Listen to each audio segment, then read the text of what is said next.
Now, the greatest radio shows of all time. Suspense. The Shadow Node. Washington calling David Harding, counter-spy. Classic radio theater. The Great Gildersleeve. Fibber McGee and Molly. Dragnet. Gunsmoke. The Lone Ranger. Now, step back into a time machine with your host, Wyatt Cox. Good evening, friends of the Inner Sanctum. A drama-filled Wednesday in salute to this date 79 years ago today, May 8, 1945, B.E. Day. We'll have Martin Gabel presenting on a note of triumph. We'll also have the Screen Directors Playhouse from 75 years ago. Jimmy Stewart starring in It's a Wonderful Life. An episode of X-1, the Ray Bradbury short story Mars is Heaven. And an episode of Lum and Abner by request. Routinely we present during our last segment of the show either Superman or Claudia. Well, we have a couple of days where those shows didn't air on this day, so there we go. That's what's coming up on this Wednesday. It is the 8th day of May, 128th day of the year, and we do 129th day of the year, rather, and we do have 237 days remaining in 2024.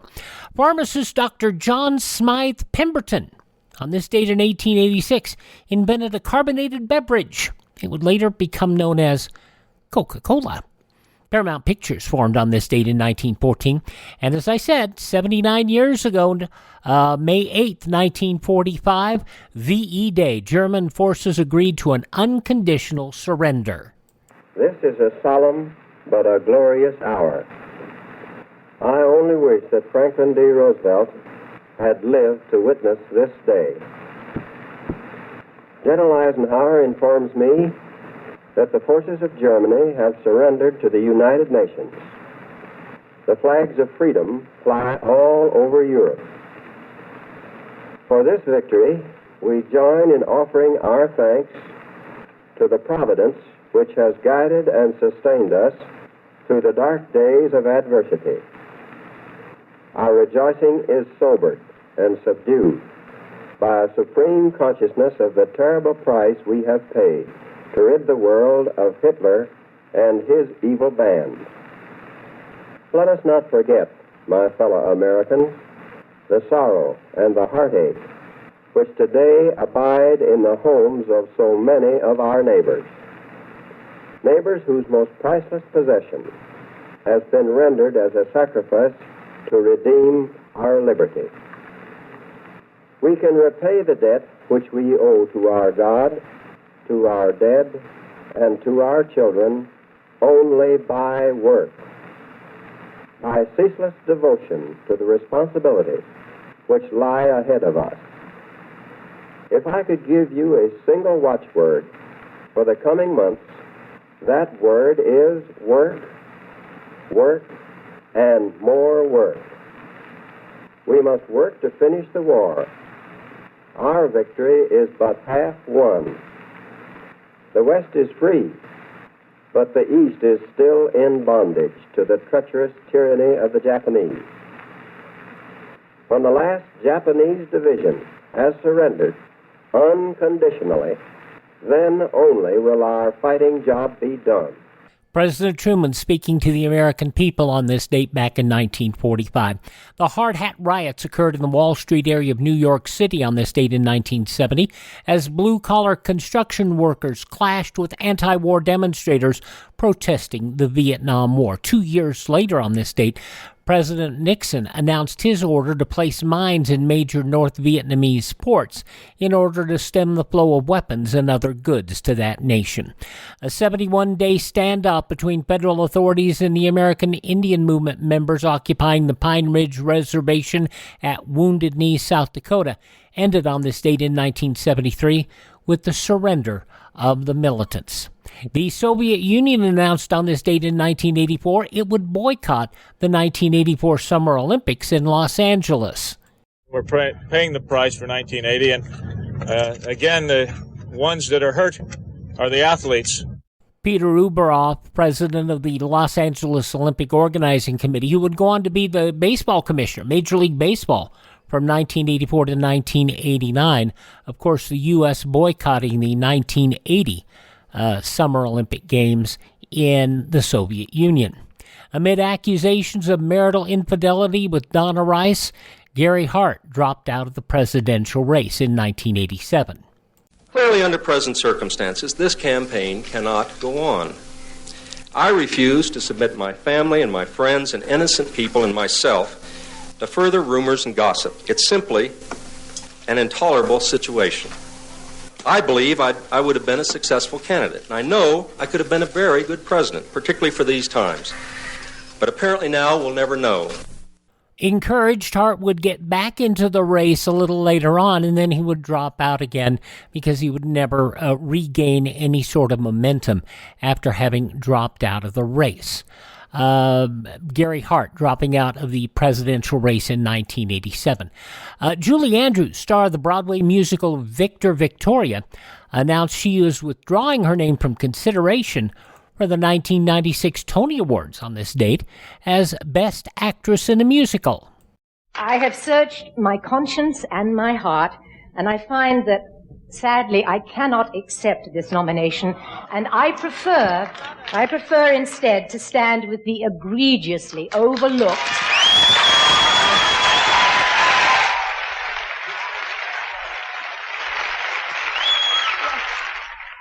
Andrews made the announcement in a minute-long speech at the curtain call of the May 8th matinee, saying she considered the nomination a snub for the rest of the show.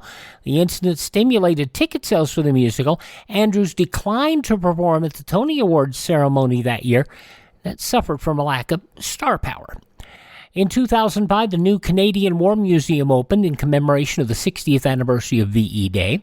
In 2006, President George W. Bush briefed reporters on the just-signed Darfur peace agreement, which would bring violence to an end in the Sudan.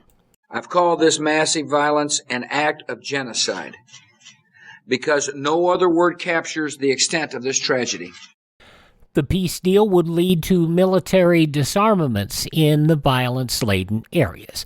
Passing away on this date in history, Laverne Andrews of the Andrews Sisters, science fiction writer Robert A. Heinlein, actor George Peppard, banker and Watergate figure Bebe Rebozo, actor Dirk Bogarde, Different Strokes, the young lady in that, Dana Plato, also singer, songwriter, guitarist, and actor Eddie Arnold. Make the world go away. And former president of the Screen Actors Guild, probably best remembered. He did a lot of character roles. Probably, I guess, William Shallert's best remembered for a lot of his commercial work, and also as the father on the Patty Duke Show. William Shallert passing away on this date in history. In fact, it was 8 years ago today. Birthdays today include President Harry S. Truman. What did the S stand for? Absolutely nothing. Bishop Fulton J. Sheen, early television star, if you can believe it. Also, actor Arthur Q. Bryan, Porky Pig. He was also on Fibber McGee and Molly. He was also on Brainward. Great Gildersleeve. He was on a number of shows. Arthur Q. Bryan. Great voice actor. Also, Don Rickles, you big dummy, born on this date. And Don Rickles, he couldn't do it today. You recall, you might have heard how Jerry Seinfeld said, you can't do comedy today. It's too filtered. It's not as funny as it used to be. And Seinfeld used to do lots of campus work, used to work on college campuses and such. Can't do that anymore. Too sensitive. Really. But Don Rickles, born on this date in history. Talk about sensitivity. Let's see. Boxer Sonny Liston, born on this date. Arthur Peter Benchley. Singer Ricky Nelson of the Nelson family. Yes, Ozzie and Harriet's son. And John Fred of John Fred and the Playboy Band. All born on this date in history. Hi, this is Jeff Foxworthy. It is now time for the birthday announcements. The following people are now officially older than dirt. Toni Tennille of The Captain and Tennille. Love will keep us together. Although it didn't work for her in The Captain. Toni Tennille, 84 years old today. Gary Glitter, who has a very tainted very, very tainted reputation, 80 years old today. Musician Keith Jarrett, a wonderful pianist. And I had an album of his for years and years, and I just played the grooves off the thing. It's a jazz album, kind of jazz fusion, I guess you'd say. Keith Jarrett, 79. Philip Bailey, who was with Earth, Wind, and Fire for years. I think he's back with Earth, Wind, and Fire now, performing with them.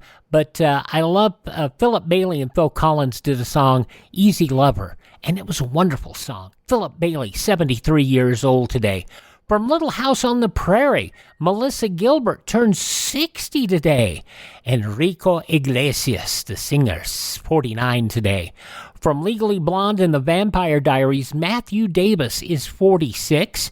From Arrow, Stephen Amell, who is also a part-time pro wrestler with the Stephen Amell, 43 years of age. Speaking of wrestlers, Tommaso Ciampa with the WWE is 39, and Japanese wrestler with the WWE, Io Sky, is 34. Those are just a few of the people who celebrate the 8th day of May as their birthday, and if this happens to be your birthday... Happy birthday to you! Happy birthday, happy birthday! Happy birthday to you!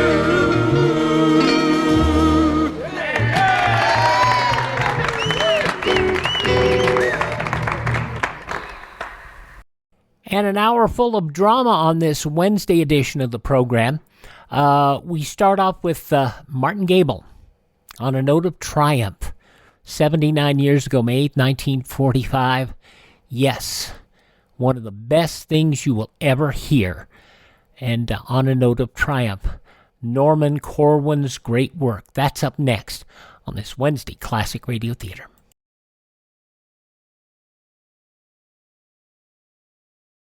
You can have vegetables, lots of them, on your table next winter. You can have your own fresh vegetables on your table this summer if you have your own Victory Garden.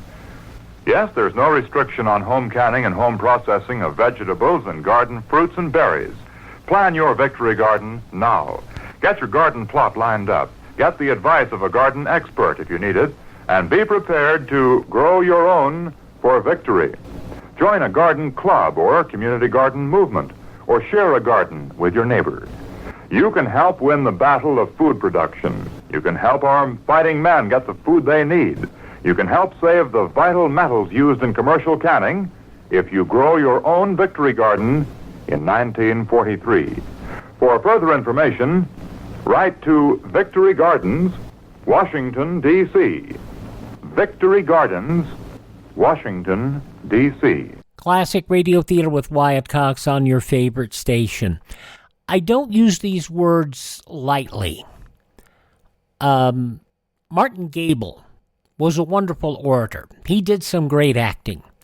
And when you put the words of Norman Corwin in his mouth, it makes for fascinating radio. And that's what you're going to hear during this hour. Martin Gabel on a note of triumph. This goes back 79 years to May 8, 1945. And it is wonderful. The first half of the program we hear now on Classic Radio Theater.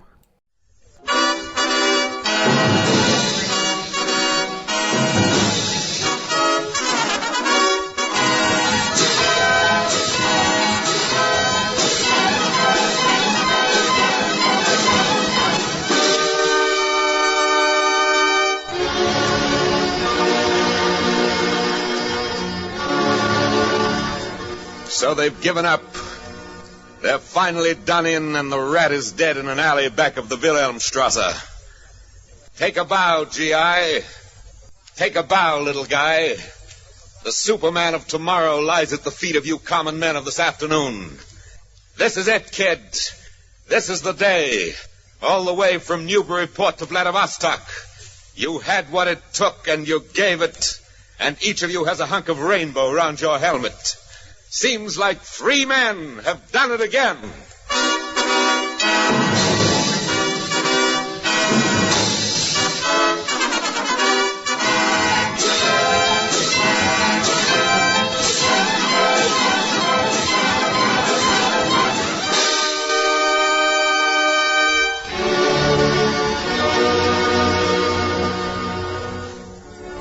the next hour, the Columbia Broadcasting System presents On a Note of Triumph, a special broadcast written and produced by Norman Corwin for this day of victory.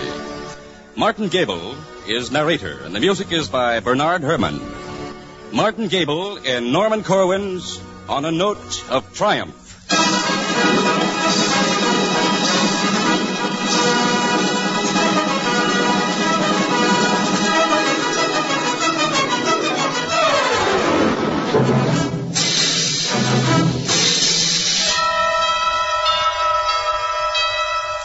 Is victory a sweet dish, or isn't it?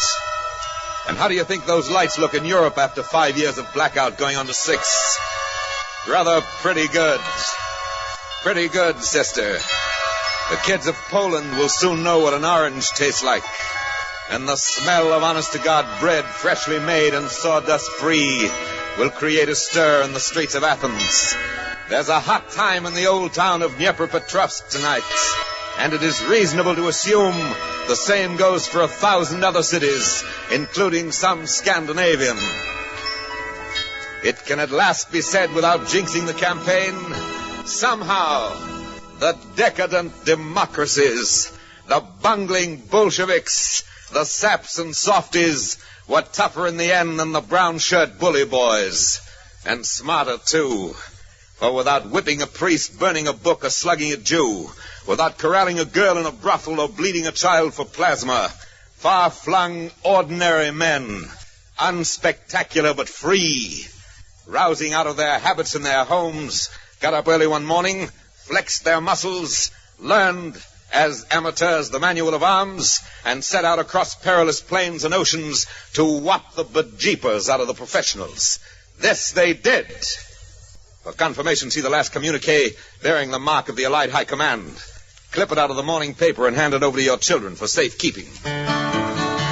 We're gonna tell the postman next time he comes around that Mr. Hitler's new address is the Berlin burying ground. Round and around Hitler's grave, round and around we go. Gonna lay that feller down so he won't get up no more. Hitler went to the Russian front where every bullet missed him. He caught a dose of Stalingrad that spread all through his system. Round and around Hitler's grave, round and around we go. There are many variations on this melody tonight. Many a different tongue and tune saying the same thing. The Serbs would refer to it as and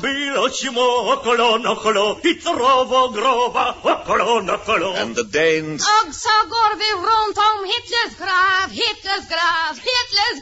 The Greeks have a word for it.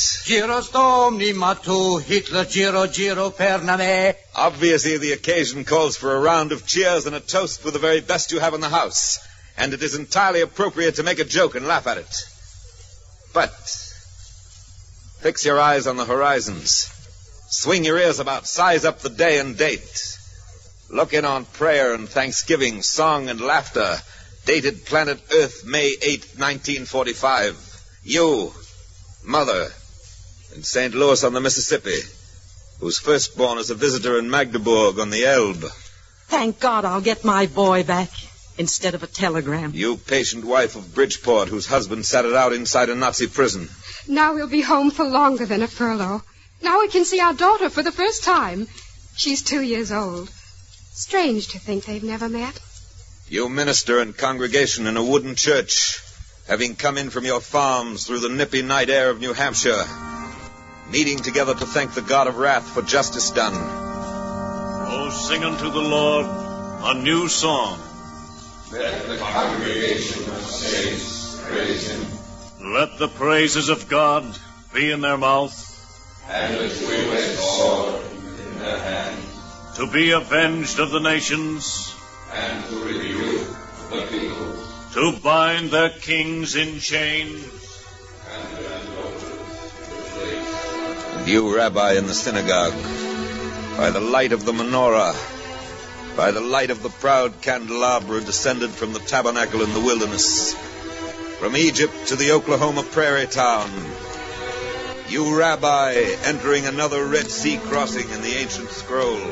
No great tyranny has ever lasted. The empires of Pharaoh, Caesar, Philip, Napoleon, Hitler. Each flourished and held sway and was destroyed. They were powerful, but all of them forgot one thing: that the only civilization which can endure is a free one. And you, bishop in the cathedral, singing Te Deums to him who has again delivered man. Te Deum laudamus. Te Dominum confitemur. Te Eternum Patrem. Omnis terra veneratur. Tibi omnes angeli. Tibi celi.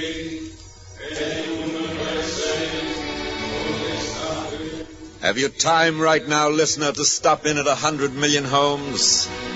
Some of them with plaster loose from the last bombing.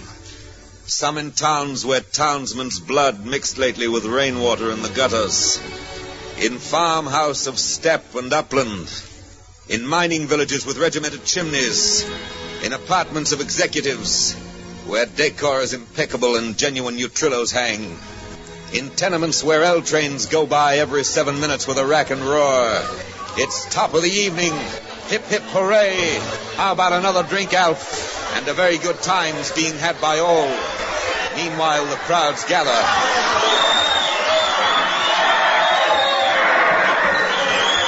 Crowds in Times Square, Piccadilly, Nevsky Prospect. Crowds in the Loop, crowds on the Boulevard. Gaiety and neon, laughter and the blare of horns. Headlines cheerful as a Christmas poster. Noise and glitter. This is it, kid. This is the day. This is what we've been waiting for.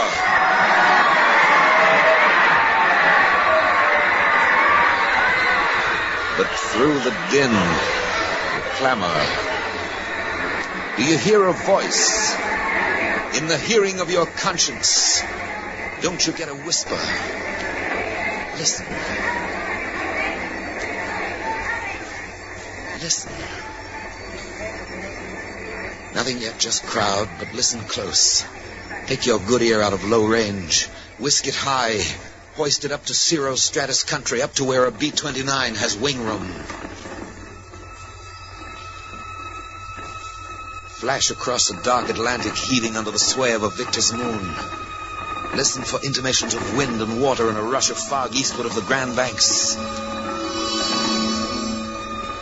Below these waters, strewn beneath the lanes of porpoise and whale, the bones of how many good men lie. But never mind, running as we are eastward against the grain of time, we are over the isles in a hop and a jump. We are established now on the continent. So listen closely. In just a moment now.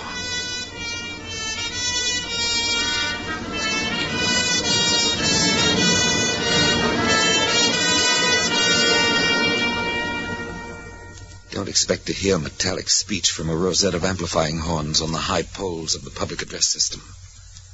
But listen for a modest voice, as sensible and intimate to you as the quiet turning of your own considered judgment. Now we're ready. The voice you hear will be that of the conqueror, the man of the hour, the man of the year, of the past 10 years and the next 20. I'm a private first class in an army of one of the United Nations. If you don't mind, there's some things I'd like to ask. Just a man in uniform you've met somewhere, or seen in the newsreels loading a truck, or marching, or read about in the dispatches. A fighting man, glad to be alive, a little tired but in good shape. A dozen battles notched in his gun stock and dug in his memory. Who is he? Well, his name and rank and nationality don't matter much. Just picture him where he may be tonight in Europe. Perhaps in his cot in a barracks, his hands behind his head thinking things over. Perhaps he's standing on a village green before a monument to the dead of World War I. Perhaps he's strolling in a history-weary valley under the same stars which 2,500 years ago watched a Persian brand of Nazis take a beating in the hills of Marathon. Close your eyes, and it could reasonably be this boy, that boy, any boy at all with war still thumping in his ears. Close your eyes and concentrate and listen.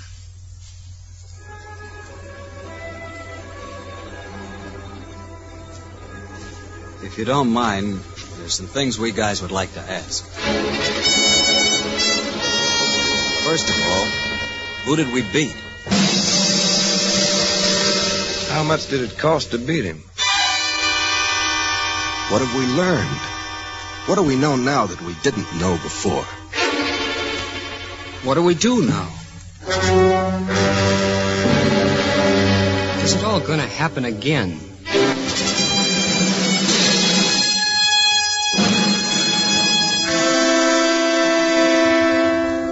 Can it be? In the interim between the making of a toast and the drinking of it, such questions on the lips of fighting men tonight? Questions from areas of truce, insistent, footnoting the armistice? Who have we beat?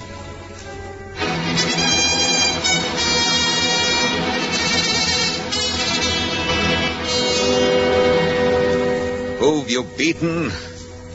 Well, let's get hold of him and see. Lead him in and prop him up before our microphone. Now, look at this rubble of a man. Ragged, broken, blonde Nordic hair matted with pure Aryan blood. Deaf from blast and blind from smoke.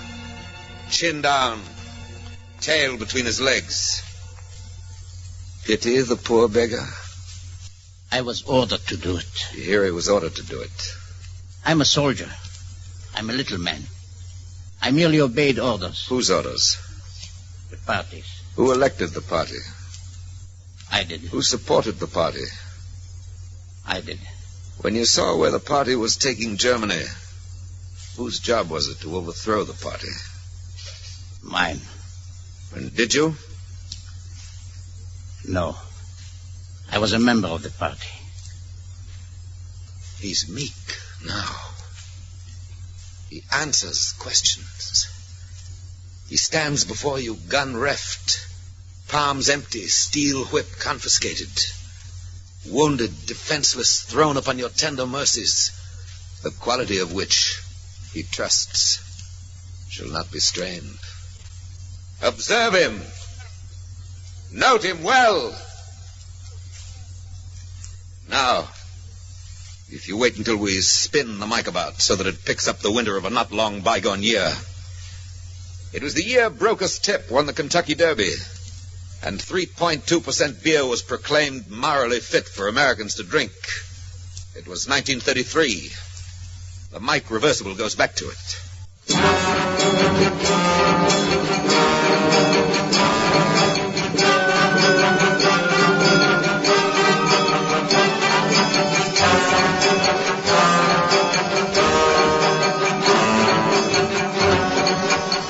Look at our German now. Fat and sassy.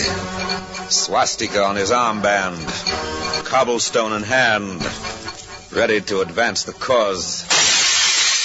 Another Jewish store window is broken. The stock will presently be looted and the state is happy. Hey, nani, nani, achtung, and well a day. This has been a good week for the little man who obeys orders, and prosperity fills his jowls and biceps. For his Führer was appointed Chancellor last Monday, and on Wednesday... Open the door! Open! Raids on the homes of the leaders of the opposition parties, and on Thursday... This is what we think of your newspaper. You are forbidden by decree to publish any further editions as of today. Suppression of the opposition newspapers, and on Sunday... Attention! An official government decree. Henceforth it shall be deemed a crime against the state, punishable by law, to make any criticisms, whatever, of Reichschancellor Hitler. Heil Hitler!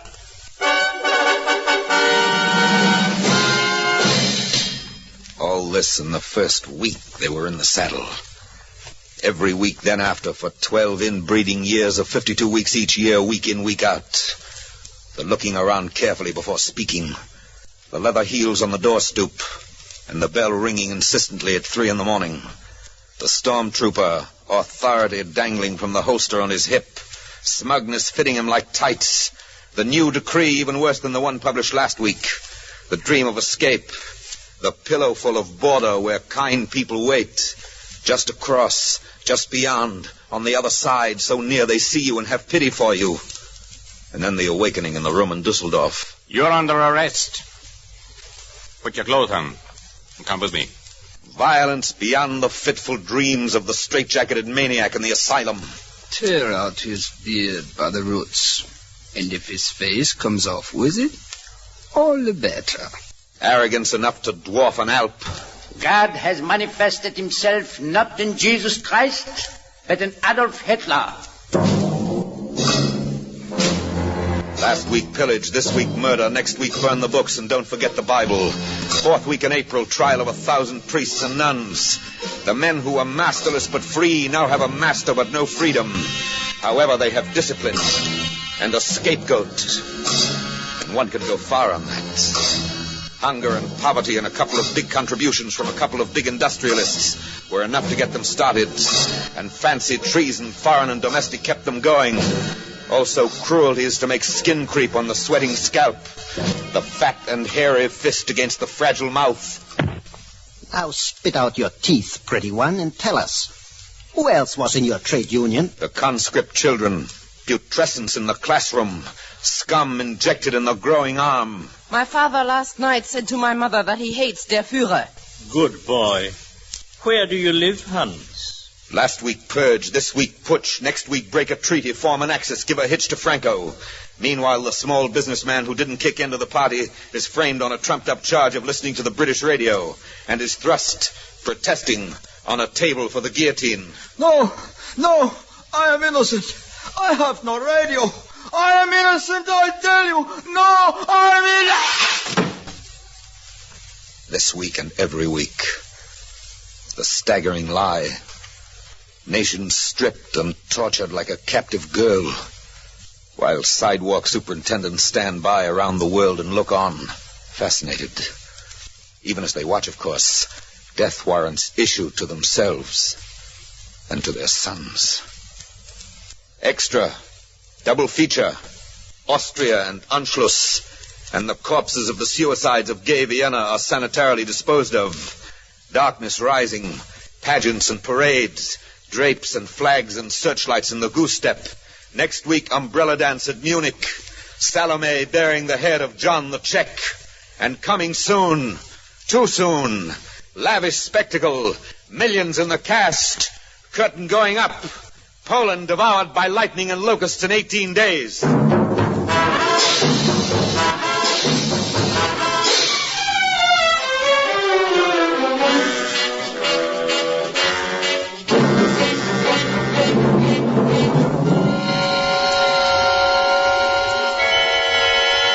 Eastward look.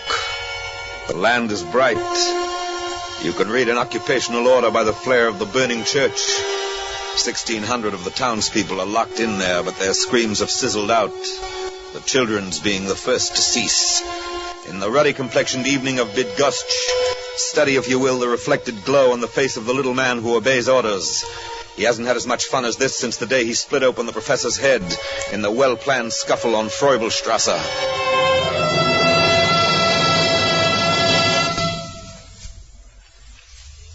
Now, if you'll permit us to move the mic along, being careful not to trip either over the rubble of treaties or the ruins of Rotterdam, we will have a word with the same little man who last month pasted Denmark and Norway in his scrapbook. I'll. Will you explain why Rotterdam was bombed and thousands of its people killed after the city had surrendered? Yeah, sure. Schrecklichkeit. What's that? Frightfulness, it means. Frightfulness? Yeah. That was our plan. You mean Schrecklichkeit is an official policy of the German High Command? Yeah. You seem to be feeling pretty chipper. Holland fell to us in 4 days. Denmark in 1. And France? We will be in Paris before the end of June.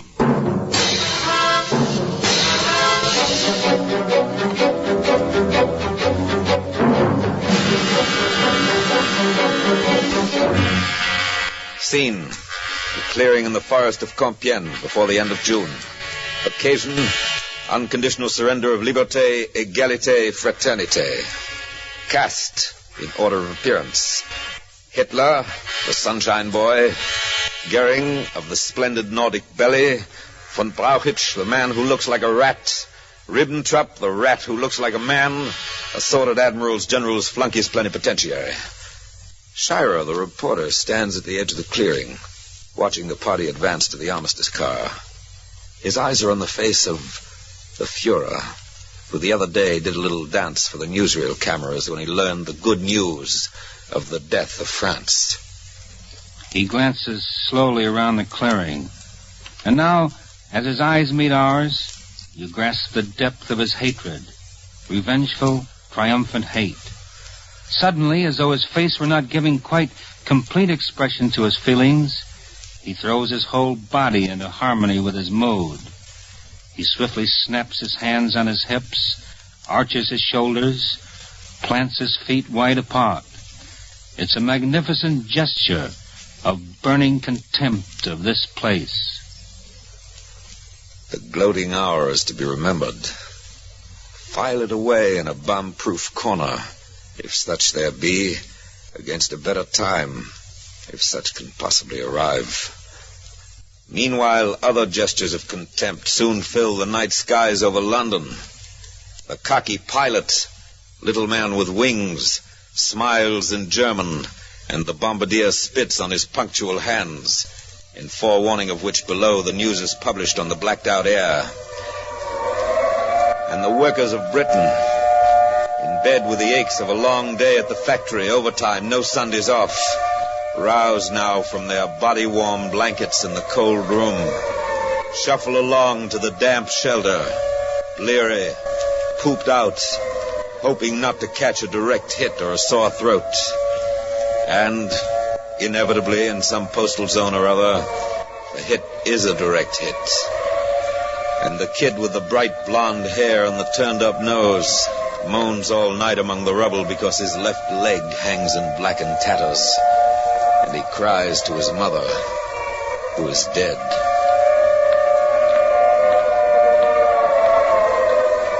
The siren is a musician of no value, knowing only one tune, which each time played is a disturbance of the peace.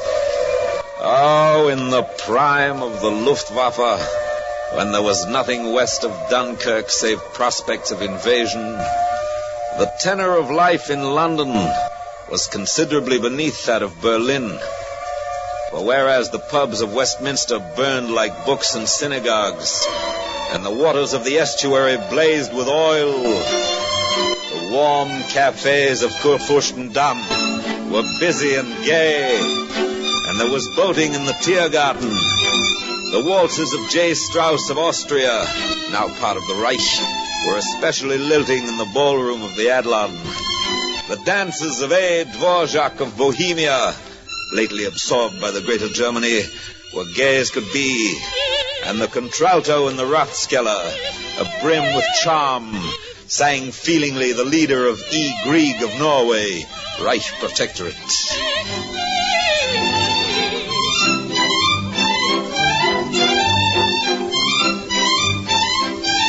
And war was glorious, and the best champagnes of France were poured on the tables of the Schutzstaffel, the finest grades of Danish bacon sputtered in the skillets of loyal party workers. Paintings from the Louvre hung tastefully on the walls of Berchtesgaden, and the iron ore of Sweden alloyed well with the bauxite of Spain. The music was but stimulating, and the performance but continuous, with a minor fanfare for the pushovers in the Balkans in the month of April. A flourish for the Isle of Crete in May. And in June, summer coming in with the sound of another broken treaty. Yea, on the dawn of the second day of summer, the little man who could be relied on to take orders took yet another order. Proudly, he advanced, chin up, Stuka high, chest out, tanks pointed east, into the Soviet Union. And it was a great morning, and war was glorious, and it was exulting to kill and destroy for Der Fuhrer, as always. And the fanfare soon came every hour on the Reichssender radio. Smolensk, Kiev, and Oryel falling to the accompaniment of pronouncements from Lord Haw-Haw. It will be futile to hope that one day the Soviets may rise again. They will never rise again. They are being smashed once and for all. When their defeat is completed, Britain will stand alone, without one single barrier between her and the foe. Bryansk, Odessa, Rostov, encirclement of Leningrad, siege of Moscow, Russia staggering under the bulletins of DNB, and the sale of Russian-German dictionaries boomed in Leipzig, city of books and culture, at about which time the little man took another swig of captured vodka, stripped another car-loaded Lublin, herded naked men, women, and children into hot showers to open their pores for the gas chamber, and then sat back in his barracks and listened to waltzes on the loudspeaker in the prison yard. Later, in conformity with the predictions of seasoned military observers, the Russians were crushed at Stalingrad, and that was the deciding blow. Hitler, the giver of orders, said so himself, said no power on earth could push the Wehrmacht back from Stalingrad. And who could doubt the word of him in whom God hath manifested himself? What Hitler hath put asunder, no man could join. And that was that. And the wave of the future swept all before it. And the century of the uncommon Aryan opened up ahead. And Germany was promises.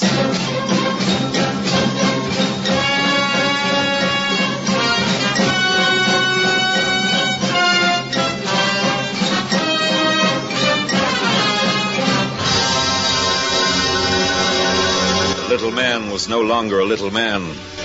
He was a colossus who stood with one foot in Rhodes and the other in Finland.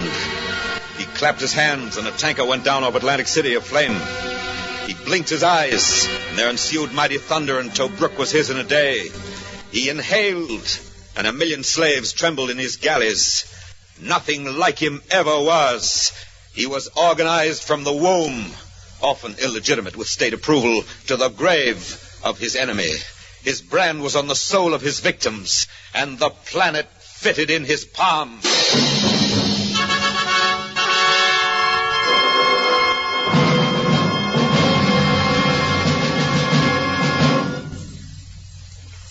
This is the man you have beaten.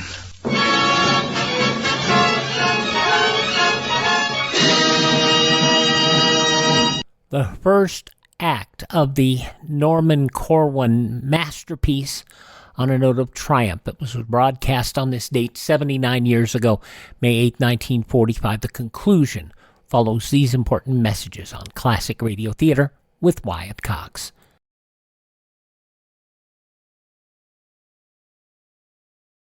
Now attention please, all passenger car owners. The Office of Defense Transportation has asked us to give you this message. This is National Tire Registration Week. To keep our American transportation system safe and working, the government is asking you and me to register all tires of passenger cars during the coming week. This means you register all tires of your passenger car, including the spare and any others you may have, without delay. For to get a new gasoline rationing book, or to keep the one you already have, you must register your tires first. You can get an official registration blank at your local rationing board, your garage, auto club, or at any filling station. Then when you've listed all your tires, file your registration form with your rationing board. Or if you live in the West or Middle West, present it when applying for your gas rationing coupon. Remember, the government ruling is you must register your tires or you cannot get any gas. So act tomorrow to register yours. Another reason America won the war.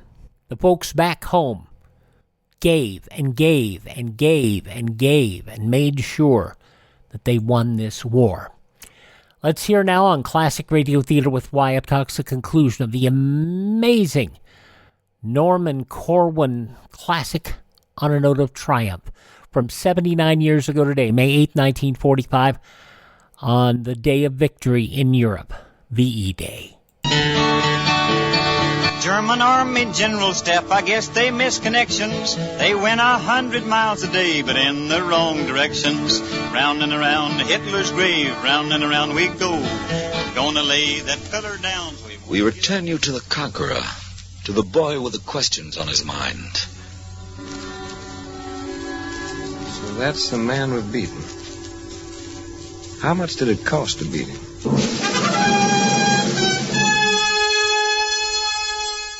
The man of the hour, the man of the year, the man of the next 20 years. So that's the man we've beaten. How much did it cost to beat him?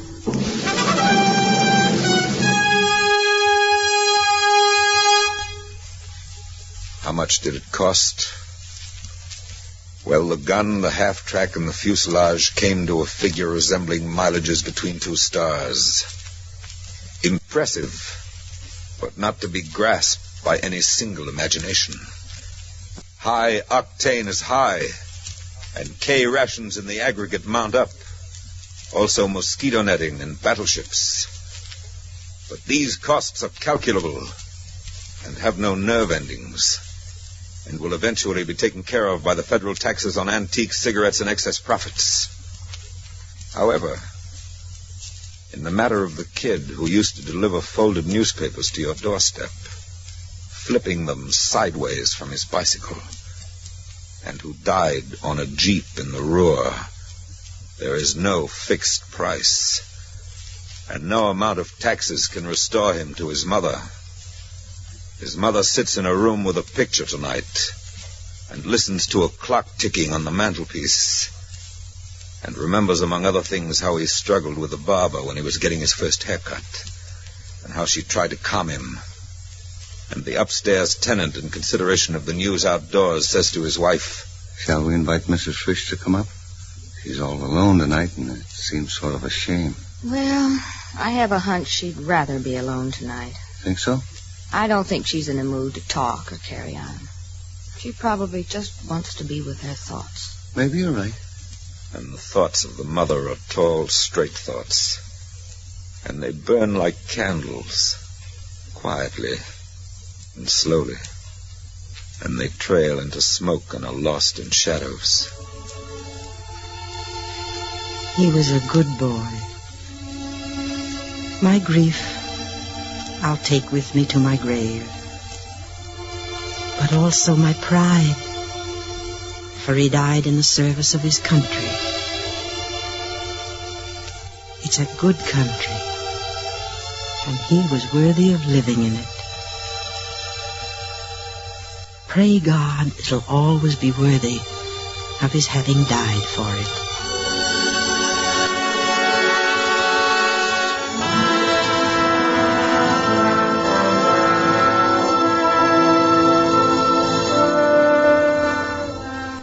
Most of the fallen young leave mothers and fathers alive and awake tonight.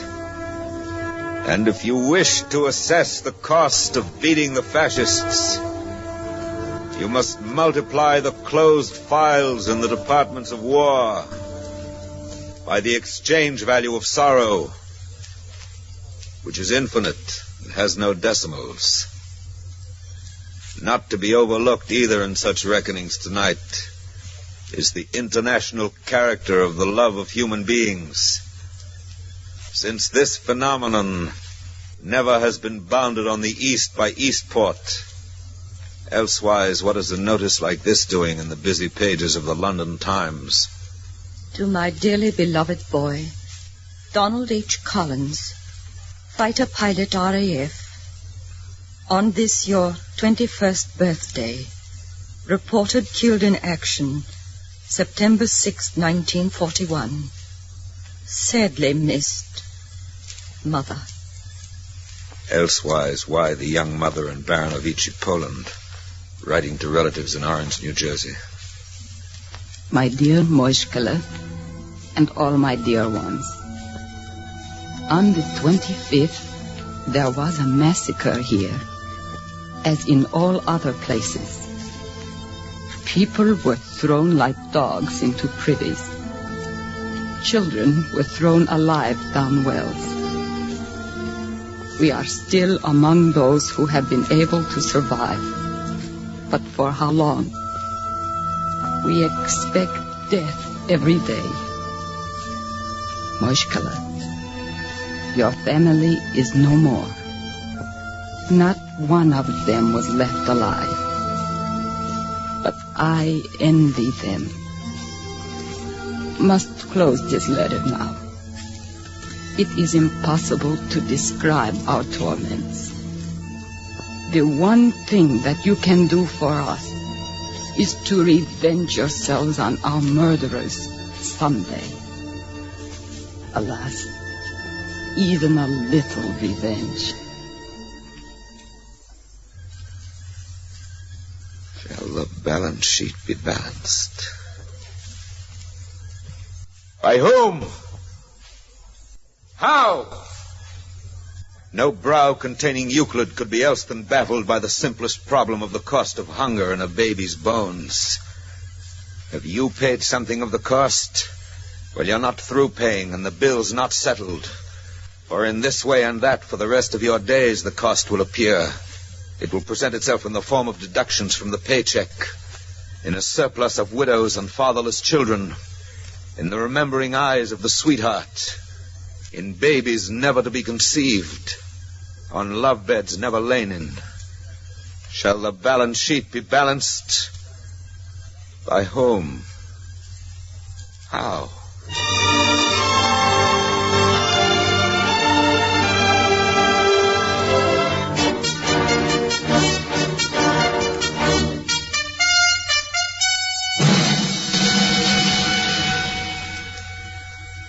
Again we return you to the conqueror, man of the textbooks of millenniums ahead. But what do we know now that we didn't know before? What have we learned out of this war?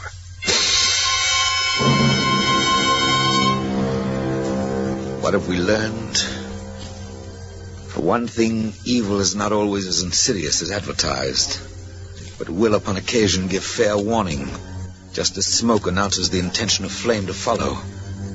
Never has disaster had so many heralds as this war. Cassandra spoke from every lecture platform, and the notices were posted high and low. A cabinet minister resigned at Downing Street, protesting. A president cried quarantine. Moscow sent food and guns to Barcelona. A housewife of Duluth boycotted German goods. An emperor of Ethiopia said in good French before the statesmen of Geneva, Je suis venu pour avertir l'Europe de la catastrophe qui l'attend. I came to give Europe warning of the doom that awaits it. Je suis venu pour défendre la cause de toutes les petites nations menacées d'agression. I came defending the cause of all small people who were threatened with aggression. Aujourd'hui, le problème a une portée beaucoup plus étendue que l'agression italienne en elle-même. La moralité internationale est en jeu. The problem today is much wider than merely a question of Italian aggression. It is collective security. It is international morality which is at stake. Dieu et l'histoire se rappelleront de votre jugement. God and history will remember your judgment. Signs and portents. It was no furtive tapping on the windowsill at night, but clamorous pounding in the public square, blow after blow like a monstrous drop forge, beating into shape the time to come. And the time came, and the prophecies matured. The storm arrived and was no surprise to the barometer, the Jew who had cautioned. The Nazis are not against the Jews alone. That's just a sham. If you let them carry on this way, there'll be the death of Christians, too. He saw Gentiles die as well, and sighed, and foraged for bullets in the cellars of the Warsaw Ghetto. Yea, and the time came, and it developed that Cassandra and the Jew were right, and that the Cliveden set was wrong. Fire and brimstone dropping from the sky were educational. There were tongues and torpedoes, sermons and bombs, books in the running battles. Whatever was learned the hard way. Between blood transfusions and last rites, each lesson fell trip-hammer hard, with a bang that killed a citizen or two somewhere.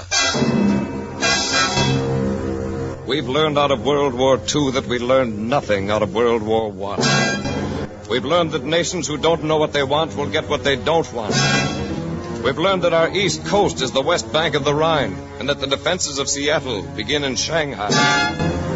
We learned that a soft answer doesn't turn away wrath, that if you offer your other cheek to a Nazi, you'll get your head blown off.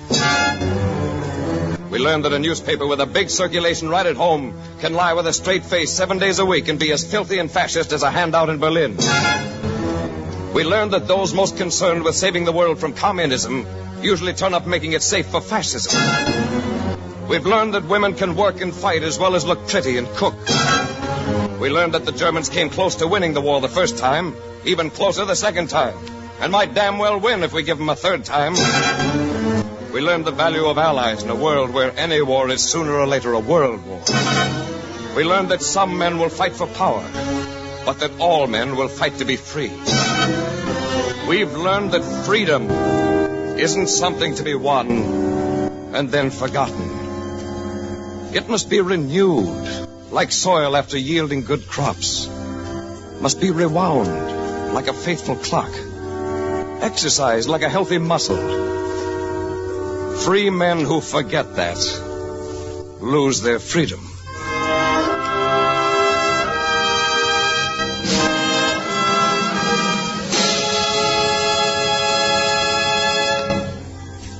These and many more. These are the lessons our sons and brothers have turned to dust to teach us. And whether victory will stick and the dead be not made fools of depends on whether what we learn is held as close and constant as a catechism. Come summer and prosperity, come winter and the wolf, come ebb tide and come flood.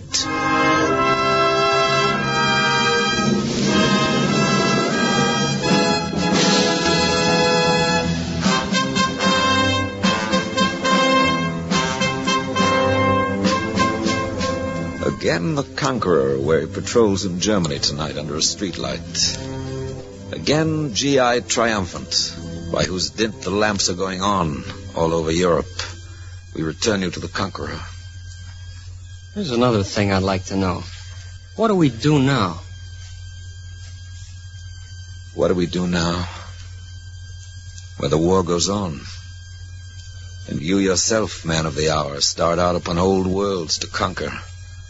For though the swastika comes down and is trampled under shoes made in Massachusetts and Lancashire, though the ovens of Lublin are avenged, the war goes on, and peace stands off stage waiting for a cue at the end of a Japanese drama. Meanwhile, unfinished business in Asia, killing to be done among the archipelagos. The cruiser turns about and makes for wider waters. The garrisons of China check the hour. Shall those of us who never quite believed that war could come now hasten to believe it over?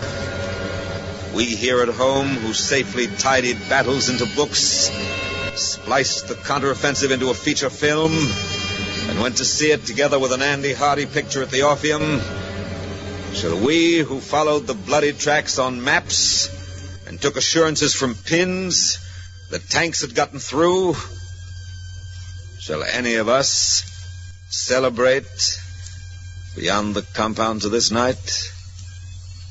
Look here. We hoist our microphone again, 50 feet higher than Everest, and listen to items blowing toward us on the west wind over unpacific oceans. Listen. You hear it? The report of young men from Nebraska dying. Yes, this night. Word that Kentuckians are navigating coral seas, Texas Rangers bombing in Pagoda Country.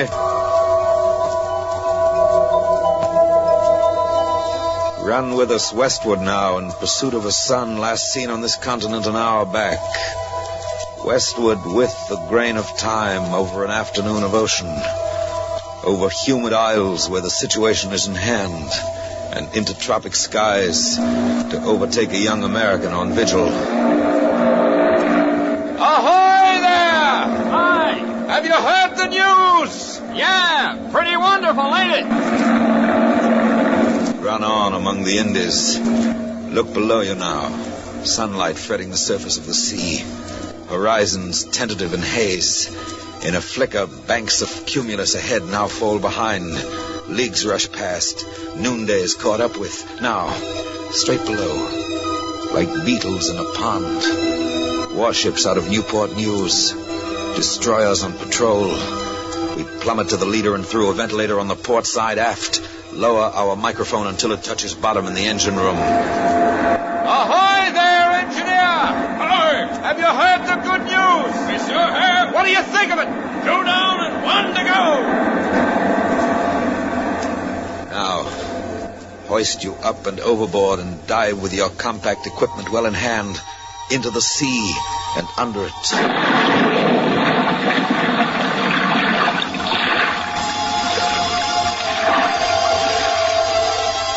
5 fathoms down we go. Steady now. Look up. The roof of ocean lifts and settles slowly. Tufts of seaweed pinned against the ceiling. This is the boundless green estate of upper ocean, where tin fish swim among the fauna. Unreel the cable of this mic and light your headlamp, for we're diving deeper. Past schools of angler fish and sail fins, down to zones where greenness goes to blue and blue to black. Careful now. Look sharp. Push hard against the crushing water. Can you make it out? A shape, long and slender, lying on a hummock of the bottom, almost covered by a drift of mud. Alas, it's not an ancient hulk. It is a submarine made in Wisconsin. The Scorpion, perhaps. The Amberjack. The Argonaut. We beat upon her hull. Ahoy there! Have you heard the news? Listen! Can you hear us? Listen! It's all over with the Nazis! We've beaten them! Can you make that out? You who are these long months unreported. You who have been out of touch of any but the deep-sea angels of the Lord's Leviathan reserves. You who are resting. Rest assured of this.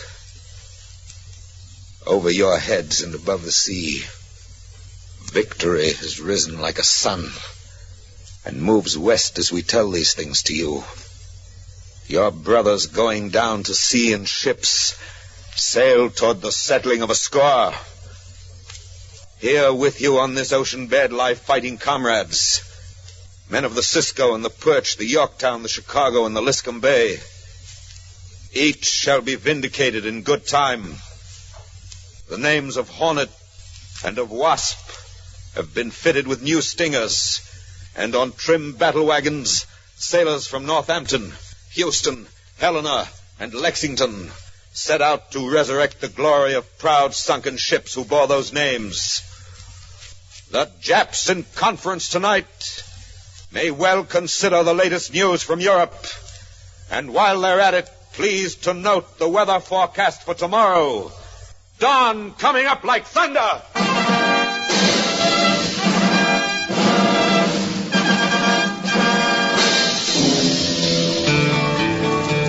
Let me tell you, hero heave-toe, now that Hitler's down, better buy a black kimono, 'cause you're on your last go-round. Round and around Hitler's grave, round and around we go.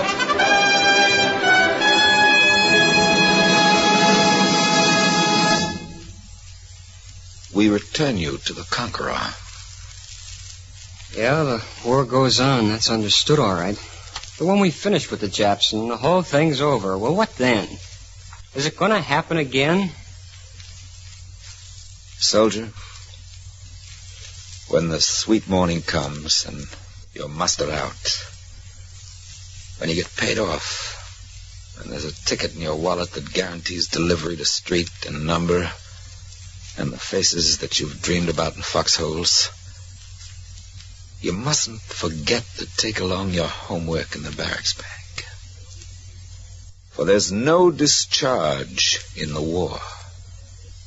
You're on probation only. You and the faces you've dreamed about, and all the rest of us. Henceforward, we must do a little civil thinking every day. Not pass up the front page for the sports page, as we did before. Vigilance pays interest and compounds into peace, whereas bland unconcern and the appeasing cheek draw blitzkrieg as a lightning rod attracts a thunderbolt. A little civil thinking every day. That's the homework.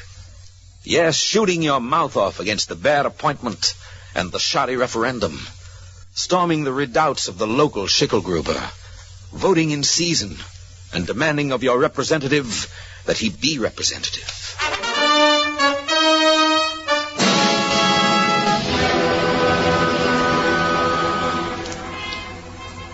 Is it going to happen again? Listen. Peace is never granted outright. It is lent and leased. You can win a war today and lose a peace tomorrow. Win in the field and lose in the forum. Peace has a mind of its own and doesn't follow victory around. What is 2/3 finished in Germany won't be 3/3 finished in Japan. There's a homely maxim out of London says it better. The duration's going to be a lot longer than the war, Governor. You can make war quickly, but you make peace slowly. It takes a second to break a peace, but a long time to put it together again. There are some records in Washington say it better. Congress took only 8 minutes to declare war on Germany, and in the same session it took only 5 minutes to declare war on Japan. But between this war and the last one, the world took 25 years trying to declare peace, and then couldn't do it. Listen, to win is great. To learn from winning greater. But to put the lessons learned from winning hard to work, that is the neatest trick of all.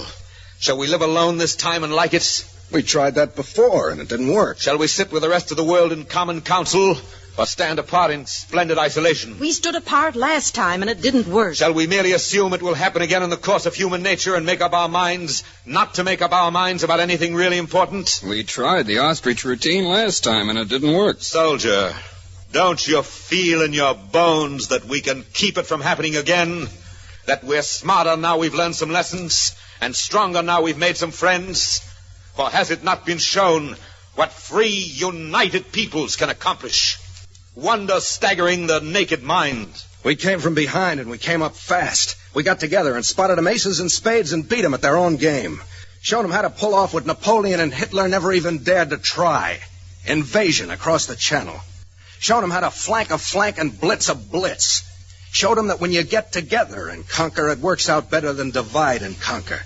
Showed them how to wage a war and work and plan and sing songs all at once. We're gonna tell the postman next time he comes around that Mr. Hitler's new address is the Berlin burying ground. Round and around Hitler's grave, round and around we go. Gonna lay that feller down, he won't get up no more. Adolf Hitler started hot, he was mighty big and bold. The Allies slapped him down so hard he caught his death of cold. Round and around Hitler's grave, round and around we go. Gonna lay that feller down, he won't get up no more. Round and around Hitler's grave, round and around we go. Gonna lay that feller down, he won't get up no more. The singing fades, the celebrants go home. The bowl is drained and emptied, and the toasts are drunk. The guns are still, the tanks garaged, the plane rests in the hangar. Only the night remains, and the armed camps. The boy with questions on his mind turns on his cot in the barracks, stares at the ceiling, says to himself, I hope to God it's not going to happen again. I hope they planned better this time. Outside, the dew of morning glistens like a hope, and light of day is just beyond the local curve of earth. The plan gets ready for tomorrow. Tomorrow is ready for the plan.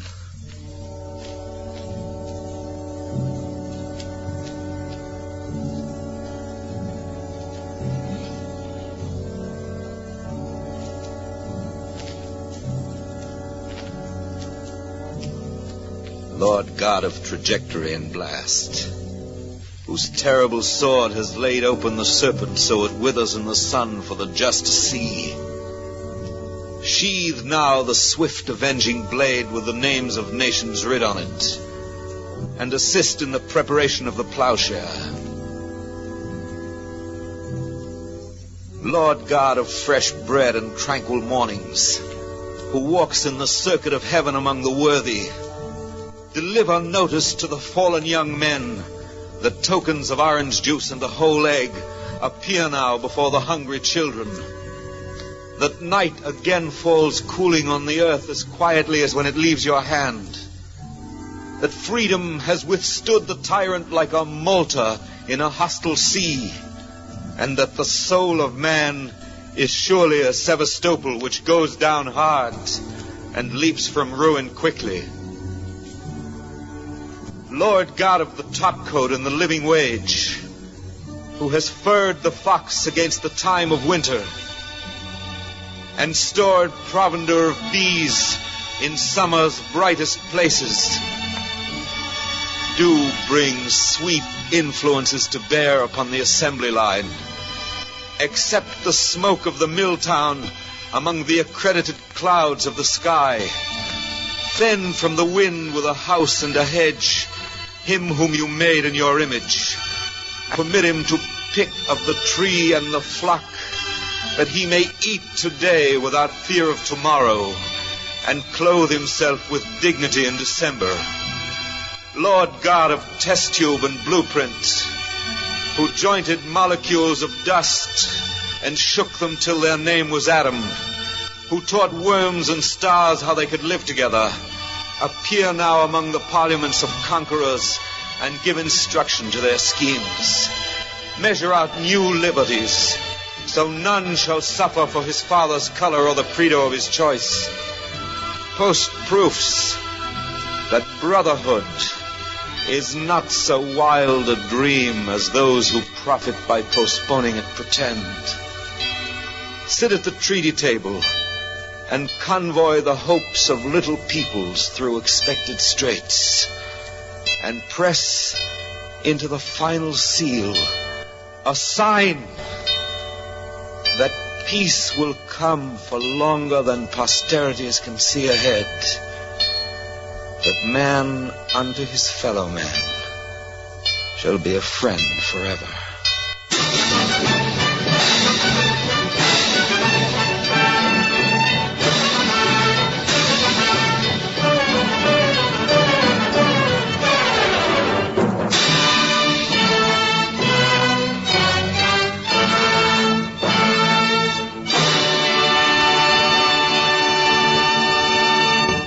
Written by Norman Corwin, narrated by Martin Gabel, and the people who were on this show, just amazing performance. And Harry Bartell, Fred Essler, James Nusser, Ramsey Hill, Irene Tedrow, Lorraine Tuttle, Eula B., Bob Bruce, Dick Nelson, George Sorrell, Elliot Lewis, so many others, so many great voices to the words of Norman Corwin, on a note of triumph, celebrating VE Day. 79 years ago today, May 8th, 1945, here on Classic Radio Theater with Wyatt Cox. Another classic straight ahead, Frank Capra's motion picture, brought to a half-hour production of the Screen Directors Playhouse. It's a Wonderful Life, and Jimmy Stewart in his starring role. That's up next. This is Classic Radio Theater with Wyatt Cox. In times of economic uncertainty and chaos, your money means nothing. You may not even be able to get it from your bank or ATM. And the money you do have in the stock market will go down and down. What you can bank on is gold and silver. Gold and silver have been a reliable and trusted form of currency for thousands of years. Gold and silver have never been worth zero, and typically gold holds its value during economic turmoil. Call the Gold Hotline now and learn how to protect your money and your assets with gold and silver. And learn how to set up a new IRA or roll over your current one into a gold-backed IRA. Protect your money from the next market crash with gold and silver. Call now for your free gold guide. 800-515-6302. 800-515-6302. 800-515-6302. That's 800-515-6302. This dramatic-filled Wednesday here on Classic Radio Theater with Wyatt Cox continues after I tell you that tomorrow we will have an episode of the Lux Radio Theater, comedies tomorrow. My Man Godfrey. We'll also have an episode of The Great Gildersleeve. We'll have the Jack Benny Show and another episode of Superman. But right now, the Screen Directors Playhouse, 75 years ago, May 8th, 1949. Jimmy Stewart stars in the Frank Capra classic, It's a Wonderful Life. From Hollywood, the NBC Theater presents...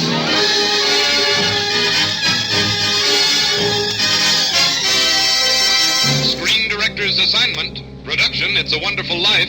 Director, Frank Capra. Star, Jimmy Stewart.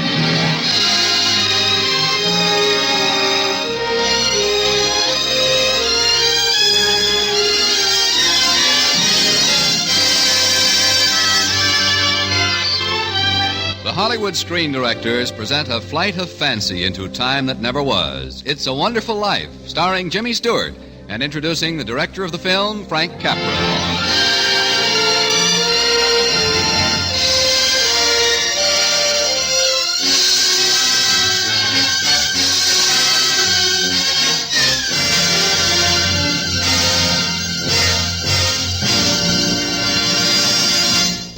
For a motion picture audience, there can be only one measure of a truly great director. His name by itself must be a badge of excellence upon the screen. Such is the name of our guest screen director tonight, for it has become a synonym for unforgettable motion picture entertainment. The NBC Theater is proud to present the distinguished director of such brilliant films as It Happened One Night, Lost Horizon, You Can't Take It With You, and tonight's story, It's a Wonderful Life. Ladies and gentlemen, Mr. Frank Capra.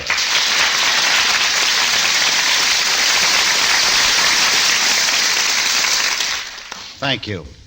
The story of It's a Wonderful Life became a motion picture by a rather roundabout way. It started out as a simple message of goodwill, a brief fantasy printed on Christmas cards to be exchanged between friends. It was a fine story, warm and human and exciting in a very unusual way. We felt that it had something that perhaps could be shared by everyone. That's why we made the picture. And now tonight we hope to share it with you again as a radio play. It's a Wonderful Life, starring Jimmy Stewart in his original role of George Bailey.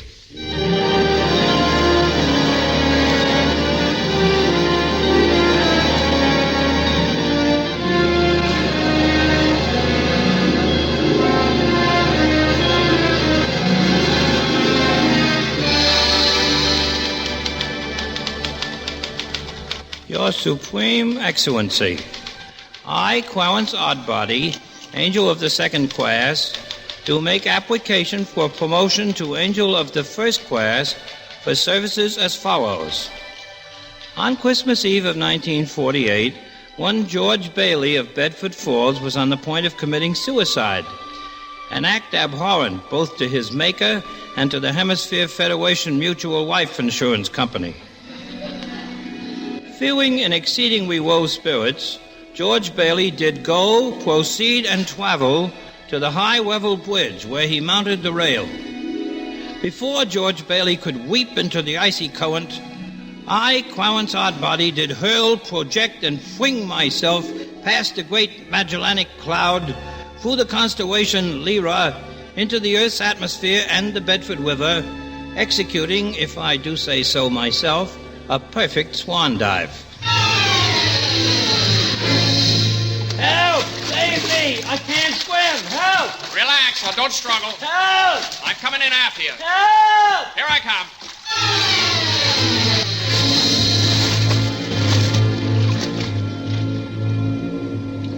It's a good thing this old toll house on the bridge was unlocked. Yeah, well, we can both dry off in here without freezing. Yeah. How'd you happen to fall into the river? I didn't fall in. Huh? Well, I knew if you thought I was drowning, you'd jump in to save me. So I jumped in. You jumped in? To save you. You see, you didn't go through with it. Go through with what? Suicide. How'd you know I was going to come? Hey, who are you? I'm an angel. A what? An angel. Clarence Oddbody, AS2. Oh. AS2. What's the AS2? Angel second class. Oh, I see. What, are you crazy? Well, I'll confess I've been rather distracted for the past few centuries due to my failure to acquire my first-class wings. But crazy? If I do a good job on you, I'll get my wings. Brother, you haven't even got your buttons. Why don't you tell me your troubles? Oh, you're balmy, that's why. Well, then humor me. Do you good to talk. Yeah. Well, that's about all I have left in life. Just talk about it. Well, talk. Oh, I was going to knock 'em dead, I was. I was going to shake the dust of this crummy little town off my feet, and I was going to see the world, build things, do things, travel, the Taj Mahal and silken Samarkand and the moon pools of the East and Everest and the deep Aegean. Yeah.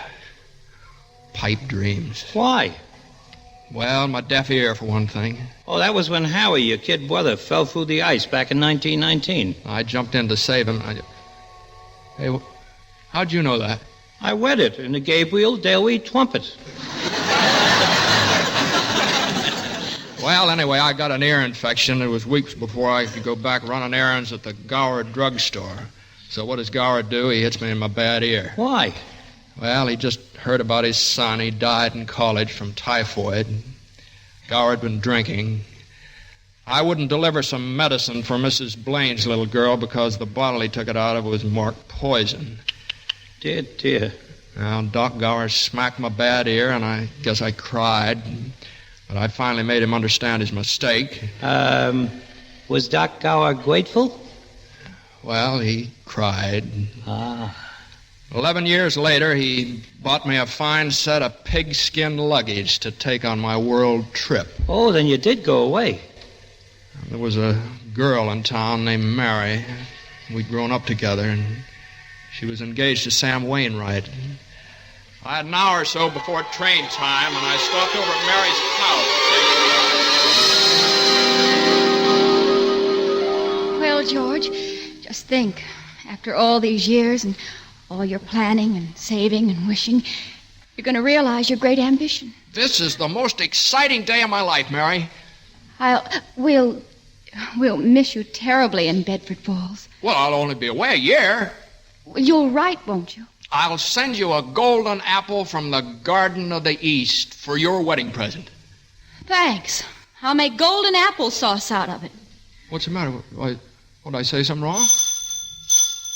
Hey, the doorbell's ringing. I know the doorbell's ringing. Don't you sneak away, George Bailey. I want to talk to you. Mary, I'm looking for George. Uncle Billy, what brings you over here to Mary's? George, your father's just had a bad stroke. Oh, no. Dad, what is he? No, but I don't think you'd better start on your trip, George. Not just now, anyhow.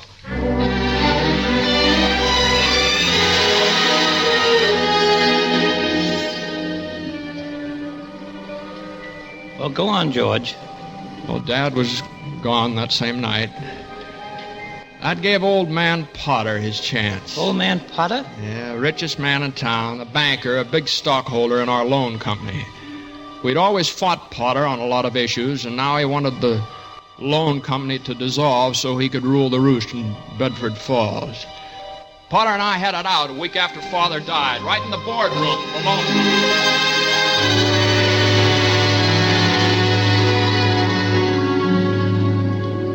Now, just a minute there, Potter. Now, just hold on here just a minute. I admit that in the 25 years since Father and Uncle Billy here started this loan company, we didn't make any money. I admit that. But who gave the low-income people in this town decent homes to live in, huh? You did? Yes, Mr. Potter, we did. Who built Bailey Park of model dwellings where you wanted to put Poor Cemetery? You did. That's right, we did. We gave this town those things. We gave Bedford Falls and its citizens... That's the trouble with you, Baileys. You gave everything. No wonder you never made any money. What's galling you, Potter, is... Mr. Potter to you, Bailey. My nephew is Mr. Bailey to you, Potter. Your nephew's wet behind the ears, you mindless fool. Say that again. Say that again. Just keep out of this, Uncle Billy. I'll handle Potter. Mr. Potter to Stripling. What's eating you is that you can't gain control of this loan company, Mr. Potter. It's up to this board to decide what to do about the company now that Father's gone, but if I can do anything to help keep Bailey Park a reality and to keep Potter from making people crawl to him when they need help, just count me in, gentlemen. Count me in.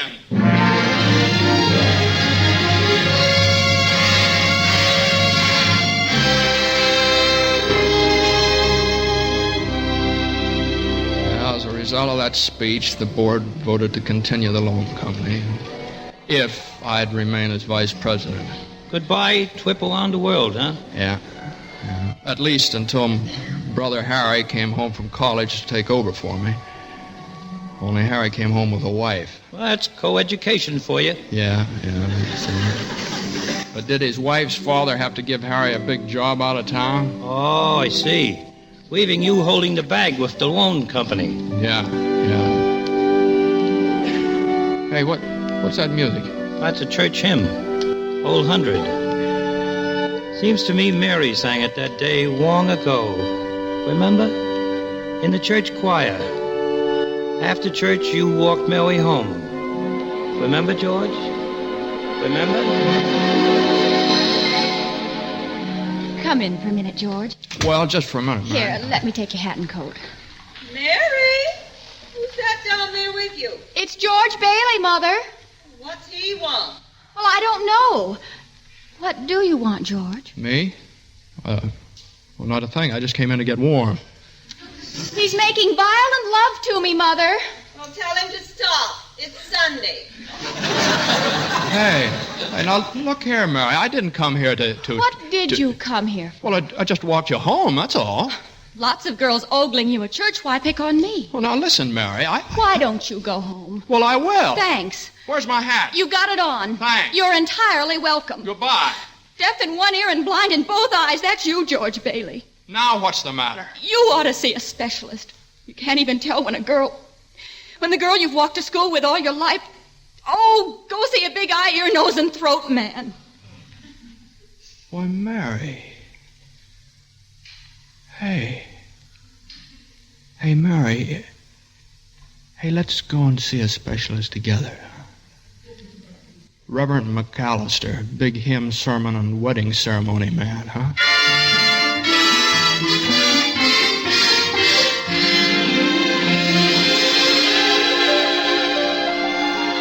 And so you were married, huh, George? Yeah, I had about $2,000 saved, and it looked like a fine chance to combine that world trip with a honeymoon. But? A little thing called the Great Depression. Oh, yeah. Yeah, there was a run on the loan company started by some false rumors of Potter's. At the last minute, Mary threw in the $2,000. It was just enough to reassure our investors, and we didn't have to close up. And you didn't have a honeymoon either. No, but Potter was licked again. So when he called me into his office one day, I was just about the most surprised man in Bedford Falls.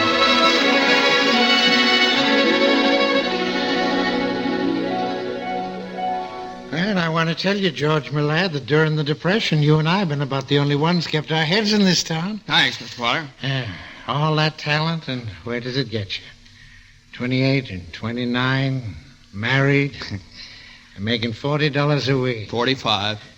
And you're the smartest young fella in town. All right. Now, what's your point, Mr. Potter? I want to hire you. You want to hire me? Manage my affairs, run my properties. $20,000 a year. Dollars? And 2 months vacation with pay before you start work. Take yourself a little jaunt around the world first, eh?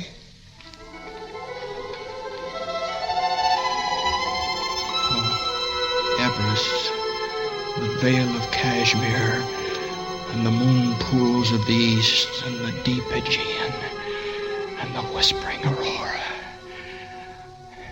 Well, George? Well, but what about the loan company? Well, what about it? We'll dissolve it. Oh, no.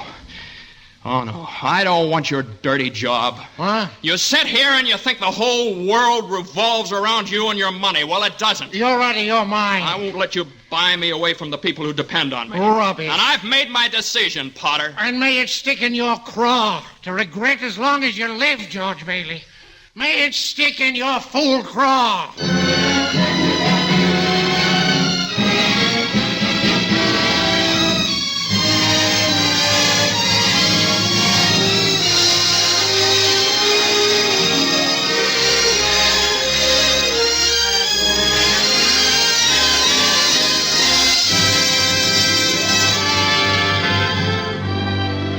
You are listening to the Hollywood Screen Directors presentation of It's a Wonderful Life, starring Jimmy Stewart with Arthur Q. Bryan as the angel and introducing the director of the film, Frank Capra.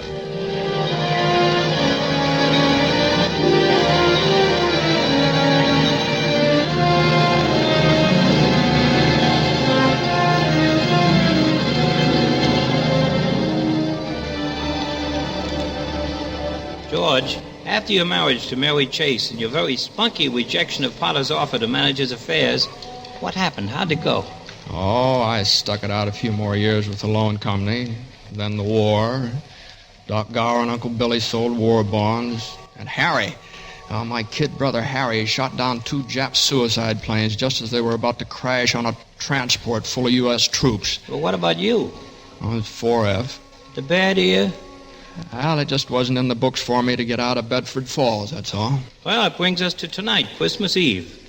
What made you want to jump off the bridge into the river? I can give it to you fast. The bank examiner came to check our books, and we were $8,000 short. Next question. Where did the $8,000 go? Well, if I knew, I wouldn't be here on the bridge, would I? No. All I know is that I sent Uncle Billy to deposit $8,000 to our account over at Potter's bank.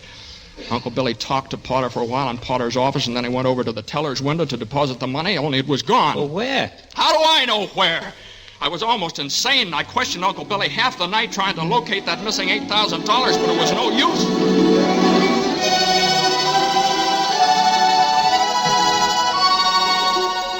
Please, George, please don't ask me any more questions. I can't think anymore. You've got to think anymore, you stupid, fumbling fool. I've got to have that money. Do you realize what this means to us? It means bankruptcy and scandal and shame and prison. I know, George. I know. Now, one of us is going to jail for this, but it's not going to be me. I've had enough of being the fall guy for this crummy little town. You can just deal me out of this one. I've given up my years and my ambition for the people of this town, and all I've got is frustration and disappointment. And I've had just about as much as I can swallow. It's sticking in my craw, just like Potter said it would. Well, maybe Potter would lend you $8,000. Potter? Maybe. Potter? Well, yeah, it's their only chance.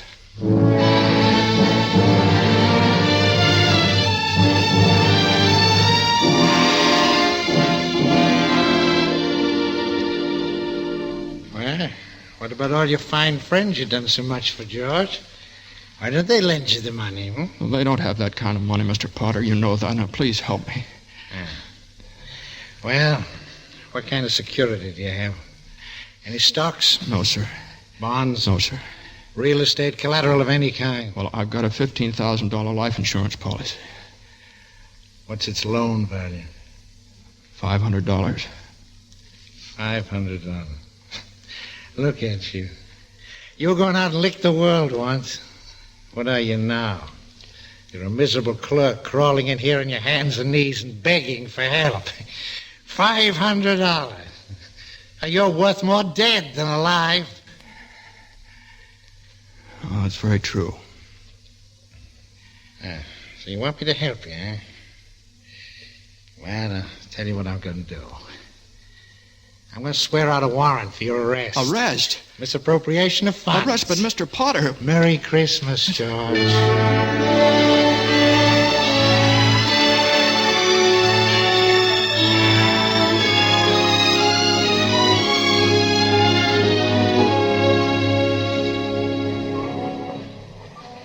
And so, because you were worth $500 alive and $15,000 dead, you thought killing yourself would make everybody happier? Yeah, better still, I should never have been born. What's that? What's that you said? I said I wish I'd never been born. That's what I thought you said. George, they've granted your wish. And maybe I've got the scheme to win me my wings. Angel first class. What wish? George, you've never been born. Oh, stop it, will you? You're talking like an idiot. Am I, George? Let's see. Excuse me, man. Got a match? Who are you? Come in, Doc. Come in. Got a match, anybody?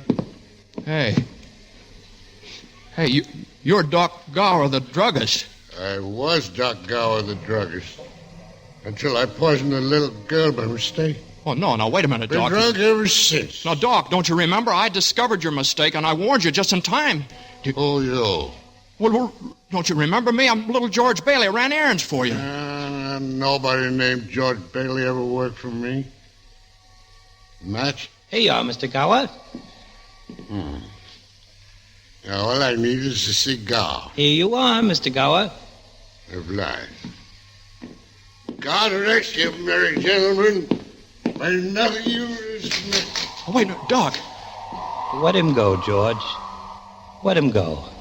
That broken old derelict, Doc Gower? Well, you weren't born, George, so you couldn't prevent that broken old derelict. Hey, wait a minute. Hey, I'm going home. Home? What home? You never lived. Oh, shut up now. Cut it out. You're crazy. Let's see if I am. We'll go to your home. Ride the bleak wind, George Bailey. Let's see where you live. Let's see.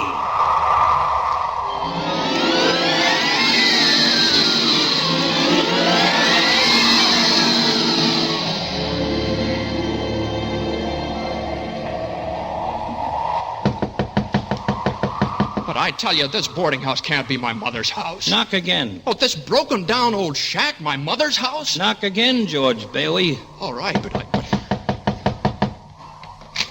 There's no vacancy. Mother. What are you talking about? Mother, please help me. There's something terrible's happened to me. Just keep me here until I get over it, please. I never saw you before in my life. Don't take in strangers unless somebody I know sent them. Uncle Billy sent me, your brother. You knew him. Well, of course I know him. I saw him just today. That's a lie.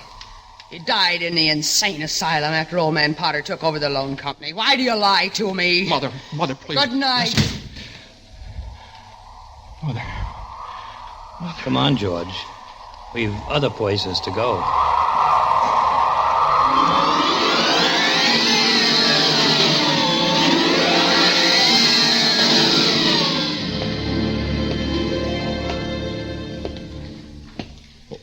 Why are we in the public library on Christmas Eve? Some people work late if they're lonely and have no Christmas to go home to. Like that pinched-looking woman at that desk there. Mary. Yes? Mary. The library's closed, you know. Mary, you're my wife. You must be quite out of your senses. Now, look at me. Look at me, Mary. I'm George. I'm your husband. We're married. I never married. Man I'd marry never was born, if you must know. I hate them. Mary, now look at me. I'm George Bailey. You're Mrs. George Bailey. I'll call the police. Mary, you must listen to me. Hello. Please, Mary. Hello. Mary, listen to me. Give me the police and hurry.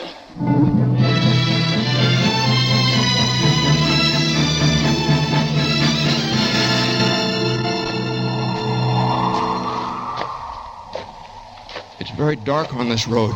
Yes. And cold. Stop here. Where are we? Potter's Field. You mean Bailey Park? I mean the poor cemetery. You mean my low-cost home development? Look where you stand.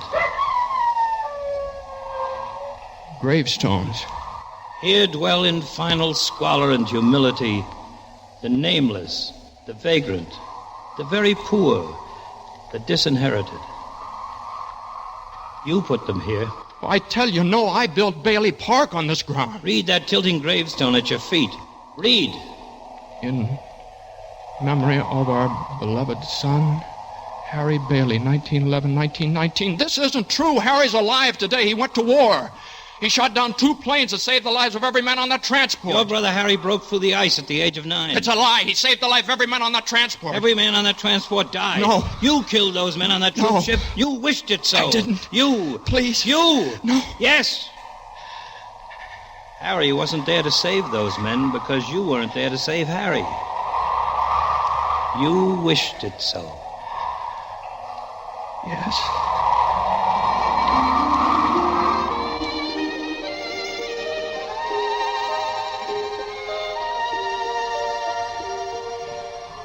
Forgive me, Clarence.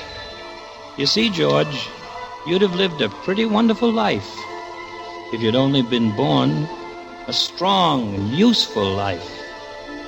I know now. I know that no man is an island unto himself. I know now that our lives are woven inseparably one to another. I know that life bestowed by the Almighty is for no man to reject. Then my work is done. Wait, Clarence. Help me. Help me get back. I want to live again. I'm glad I was born. I want to live again. When you hear the musical chimes, I will have won my wings.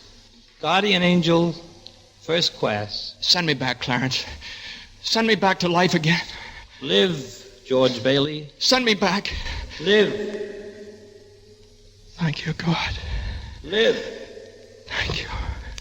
Live. George! Live. George! What? Mary. George, darling.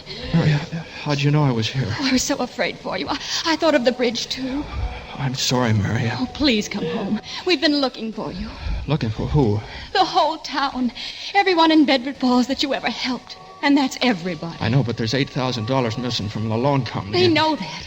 And they've taken up a collection to help you for all you've done for them. There's more than $8,000 under the Christmas tree. No. Cash, money orders, and checks. No. Yes. Well, hallelujah. Merry Christmas, George. Hey, Mary. Hey, listen. I didn't hear anything. When you hear the musical chimes... What chimes? Attaboy, Clarence. Attaboy.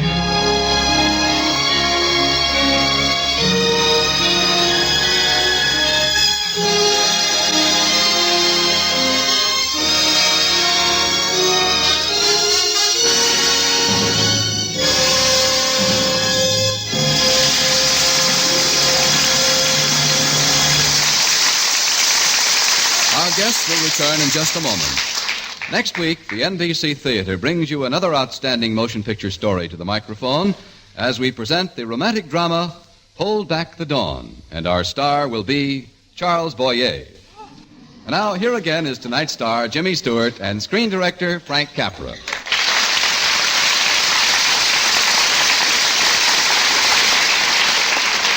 Say, Frank, do you mind if I ask you a professional question? Not at all, Jimmy. How do you turn out so many wonderful pictures? What's the secret, anyway? You really want to know? Yeah, I really do. Clarence. Huh? Clarence, the angel. What do you... Well, you mean the character in the story? Oh, sure, he's been around for years. Stands behind my right shoulder and tells me what to do when I'm in trouble. He practically directs all my pictures. Uh-huh. Clarence, huh? On a movie set. Yeah, well, it was a little difficult at first. Yeah, I can imagine. He didn't have a Screen Directors Guild card. Oh, yeah. Well, tell me, Frank, if Clarence was so smart, how come we had to shoot the last scene of It's a Wonderful Life 5 times? Oh, that. Well, you see, Jimmy, that... Hey, Capra, better quit while you're even. Say goodnight. Let's get out of here. Okay, Clarence. See how he keeps me out of trouble? Good night, everyone. Good night, folks. And good night to you, Jimmy Stewart and Frank Capra. It's a Wonderful Life is presented through the courtesy of Paramount Pictures, whose current release is Bride of Vengeance, starring Paulette Goddard, John Lund, and MacDonald Carey. Jimmy Stewart can currently be seen in the Metro-Goldwyn-Mayer production, The Stratton Story. Frank Capra is currently producing and directing the Paramount picture Riding High, starring Bing Crosby. Included in tonight's cast were Arthur Q. Bryan, Joseph Granby, Hans Conried, Irene Tedrow, Georgia Backus, Herb Butterfield, and Barbara Eiler. It's a Wonderful Life was adapted for radio by Milton Geiger, and original music was composed and conducted by Henry Russell. Production was under the supervision of Howard Wiley, associate producer Bill Karn. Your announcer has been Frank Barton. Listen again next week when the NBC Theater presents Screen Directors Assignment. Production, Hold Back the Dawn. Director, Mitchell Lyson. Star, Charles Boyer.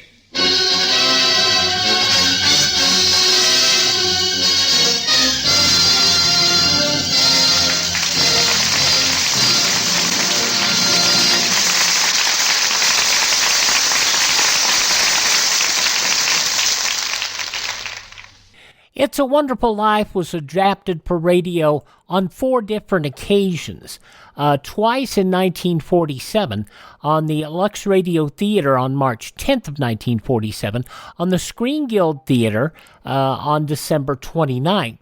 Then again on the Screen Guild Theater broadcast of March 15th, 1951, Jimmy Stewart, Donna Reed reprising their roles for all of those. In this 4th production that you're hearing from 1949, May 8th, 1949, it was only Jimmy Stewart portraying his original role on this. I have to tell you that it certainly is interesting hearing some of the people who portrayed those other roles, most especially Hans Conried, taking the role of Mr. Potter.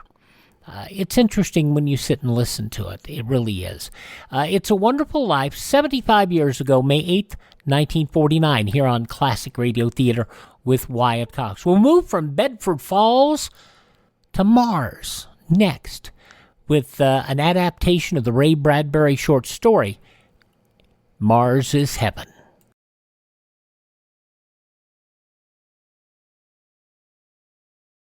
Are you suffering with anxiety, depression, PTSD, an eating disorder, or even a substance abuse problem? If it's causing problems at work or with your family, get help now. At Insight Mental Health and Wellness, we help and treat all types of depression and mental issues. We will help you use your insurance to get away from it all, to a beautiful, sunny, and tranquil vacation-like environment, so you can recharge yourself. And with the Family Medical Leave Act, you could take the time off you need from work. Plus, with the Affordable Care Act, your treatment could be 100% covered.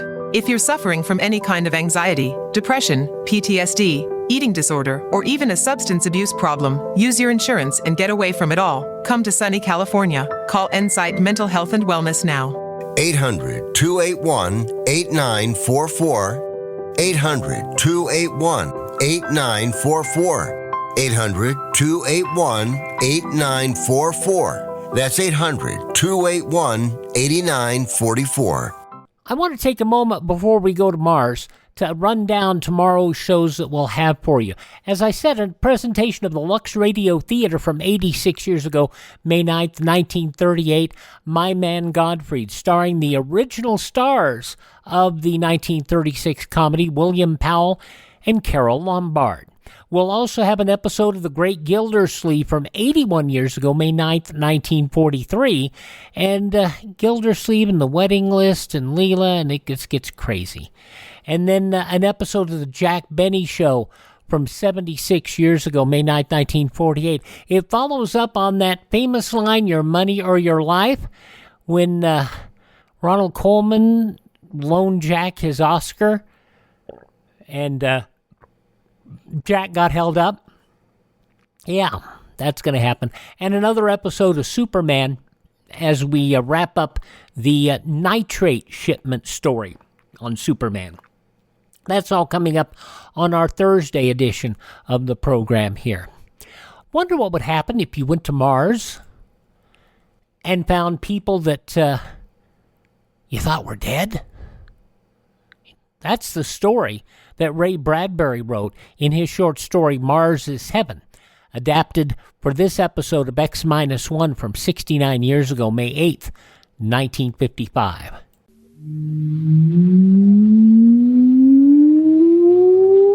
Countdown for blastoff. X -5, -4, -3, -2, X -1. Fire!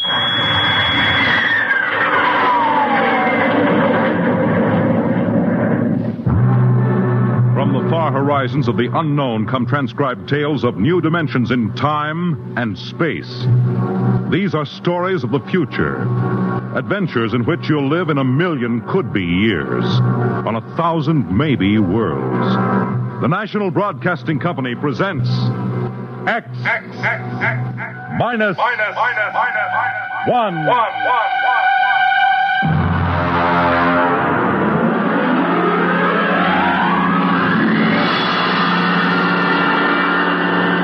Tonight's story, Mars is Heaven.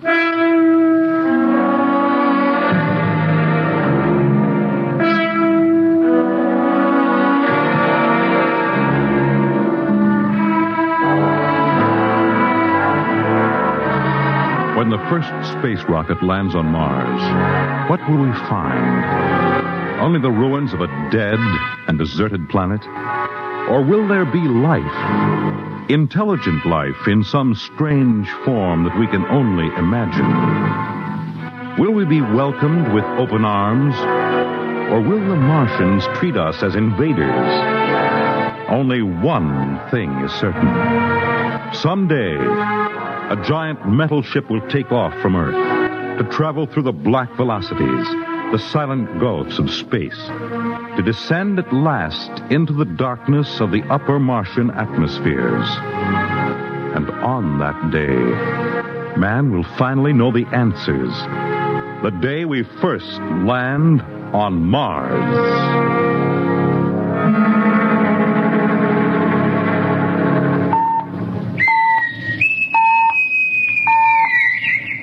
Now hear this. Now hear this.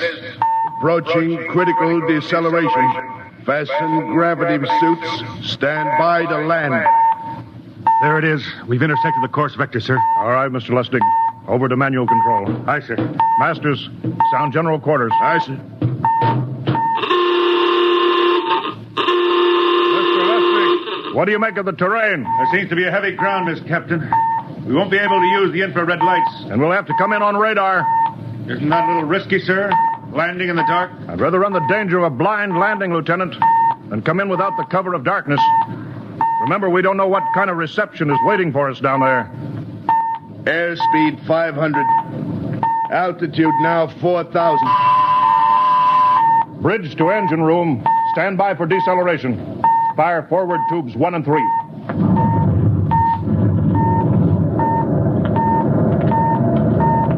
Steady as she goes, Mr. Lustig. As she goes, sir. Airspeed 100. Altitude 1,000. Radar indicates a level stretch dead ahead, sir. Skids down. Skids check. Altitude 500. 4. 350. 3. Up a point now. All right. Let's set her down.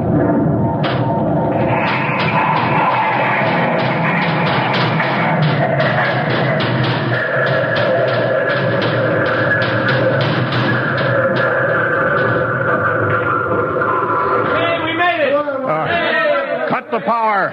Masters, pipe battle stations. Aye, sir. All secured, sir. Well, gentlemen, we're now on Mars. April 20th, 1987. 4:33 Greenwich time. Enter that in the log, Masters. Aye, sir. Well, gentlemen, it's less than 2 hours till dawn. As soon as it's light, we'll send out a landing party. Masters, get me an all-over hookup. We're all set, Captain. Now hear this. All right, men. The smoking lamp is lit. Well, we're on Mars. The first man shipped from Earth to land here. We don't know what we're going to find or what dangers we may face. We're 17 men on an alien world, and it's up to us whether we ever get home again. The next few hours should tell the story, and I want instant obedience to all commands. I'll court-martial the first man who doesn't jump to when he's ordered. And one other thing. We may be on Mars, but this is still a United States naval vessel. Officers will conduct a personal and weapons inspection in 1 hour. That's all. An inspection, Captain? Now? Mr. Lustig, we've got an hour and a half to sweat out before we find out what's outside that airlock. I'd rather have a man worried about his stripes than about what's waiting outside on Mars.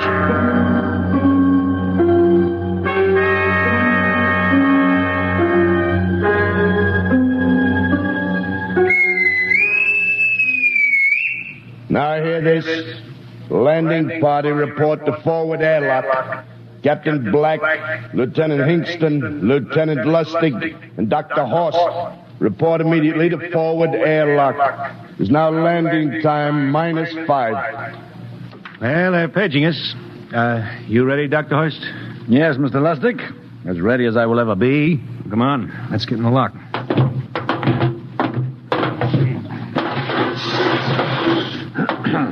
Hingston, Lustig, and Horst reporting in the airlock. Very well, sir. The captain will join you. 4 minutes to go. At least the captain would get here. What difference does it make? I just want to get it over with, that's all. Anybody got a cigarette? Yeah, I think you're smoking too much, Lieutenant Lustig. Are you nervous? I offer you, Horst. Wondering what's hidden outside underneath that ground mist? I've been giving it some thought. It'll be very interesting to find out. A very unusual planet, Mars. Why? It has an atmosphere. A wonderful thing, an atmosphere. Where you find one, you find life. You mean Martians? What do you think they'll look like? Who knows?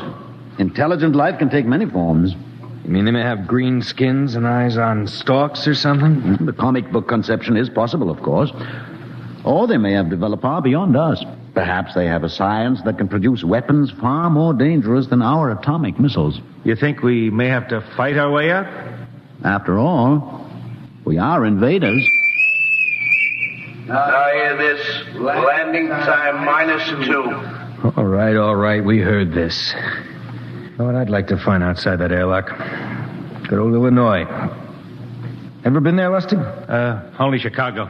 Well, you ought to see my hometown. Green lawns, big white houses. Sounds like my hometown. My grandmother used to have one of those iron deer on the lawn. Every Halloween, we'd paint another color. One time, we painted it black and white like a Holstein cow. Where does your family live, Dr. Horst? I have no family. When I was a child, they were gassed to death in the Dachau concentration camp. Tough. No, it has its advantages. I have no ties on Earth. Nothing to lose now. I imagine I'm the only one on board who is free to enjoy our present peculiar position. All right, Masters, you can button it up now. Aye, sir. Well, gentlemen, check your sidearms. In 1 minute, we'll be the first men to set foot on Mars. Quite an honor, eh? As long as the medals are not rewarded posthumously. Still uneasy, Dr. Horst? Captain Black, I've been uneasy ever since I can remember. On Earth and on Mars. Well, 30 seconds. Give me the intercom phone, Lustig. Yes, sir. Masters? Aye, sir. Battle stations are to be manned until we return. If we're not back in 2 hours, I want no rescue party sent out. Blast off and save the ship, you understand? Aye, sir. All right. 5 seconds. 4, 3, 2, 1. Lustig, open the outer airlock. Aye, sir.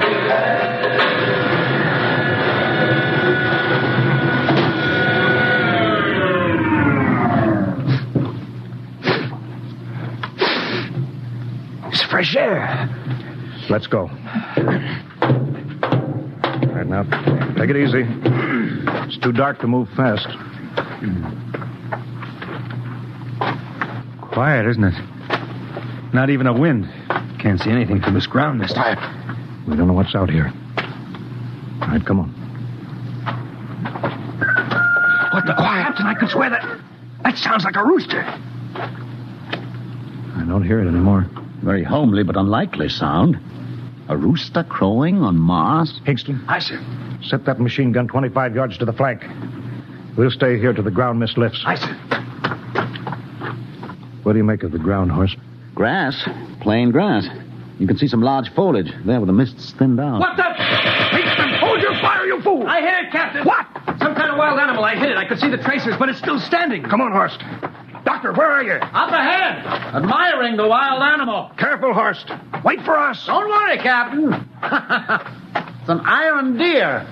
A lawn ornament. Well, that's impossible. It's hollow. Interesting, isn't it? A whitewashed Victorian iron deer sitting on a lawn in the middle of Mars. I don't understand. Look around. The mist's lifting. Hey, Captain, look there. It's a house, a regular old-fashioned house. But, sir, on Mars. Good Lord. I haven't seen carved scrolls and gingerbread like that in years. Look at that porch swing. The geraniums. There. I told you it was a rooster, Captain. Give me the glasses, Lustig. I want to take a look through that front window. Well, there's an upright piano. Some sheet music on it. Lustig, it's beautiful Ohio. It can't be, sir. Horst, do you think that civilization of two planets could be identical? I don't know. That specific variety of geraniums is only 50 years old on Earth. Is it logical that they should develop in Mars? How about that porch swing and the piano and beautiful Ohio? Why, it's impossible. Captain Black, this looks like the town I was born in. Well, it looks like my hometown, too. I've thought of something, sir. It's the only solution. Maybe we're not the first ship to reach Mars from Earth. Don't be ridiculous, Lustig. Oh, how else can you explain it? Suppose some scientists got together. They invented some spaceship and planted a colony here. That's the only answer. That's impossible, Lustig. Been space travel, it couldn't be secret. Do you have any idea what ships cost, what industrial power is needed? No, there's got to be some logical reason. I think perhaps we might find out, Captain. The light just went on in that house. Kingston, cover that door with the machine gun. Aye, sir. All right, come on, Horst. We're going to ring that doorbell. There's got to be a scientific answer to all this.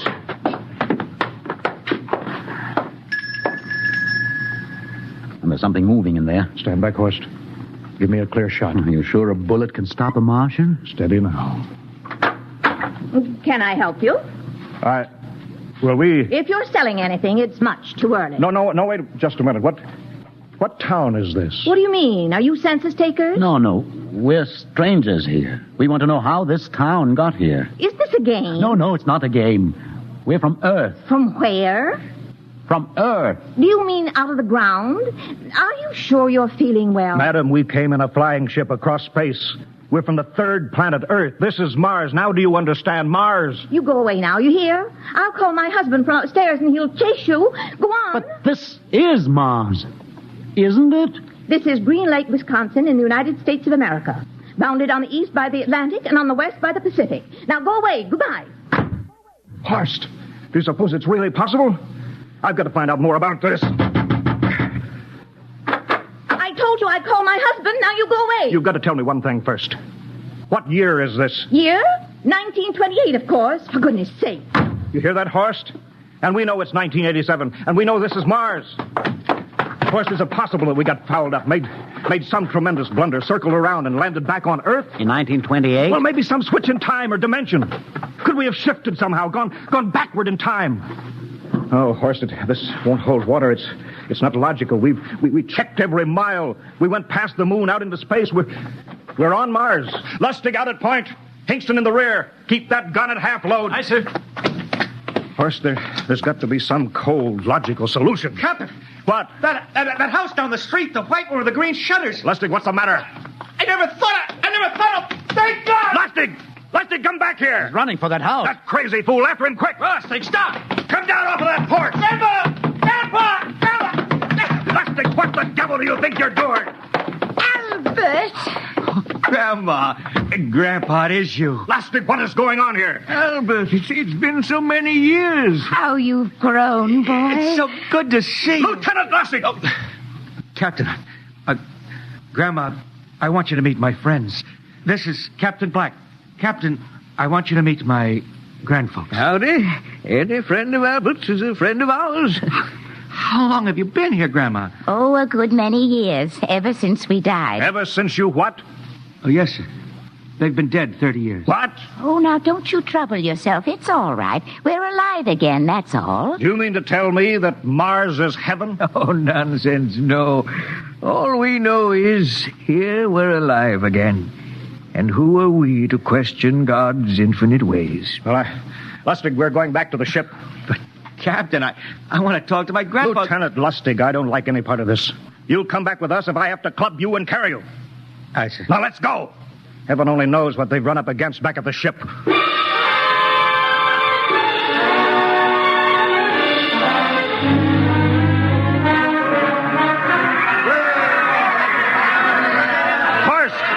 That crowd around the ship. Looks like we're being welcomed with a celebration, Captain. Celebration? We've abandoned ship. Every port is open. No guard set. You masters! Hiya, Captain. Meet my old dad. Dad, that's Captain Black. He's not a bad guy for an officer. Higston! What's it? Bring that band back. Use force if you have to. Excuse me, sir. There's my Uncle George. Higston! I'll be right back, Captain. Uncle George. What the devil is going on here? Don't you understand, sir? They've all found friends and relatives. They're all here. Right, Captain. I found it. The whole crew's out in the crowd. But I gave orders. Definite orders. You don't understand, Captain. I understand mutiny. I don't care how many relatives show up. I'll have discipline. Johnny! What? Johnny, you old son of a gun. It's you. Edward. Yes. It can't be. Oh, of course it is. Johnny, Ed. you old... Ed. Dr. Horst. This is my brother, Edward. How do you do? Hello, sir.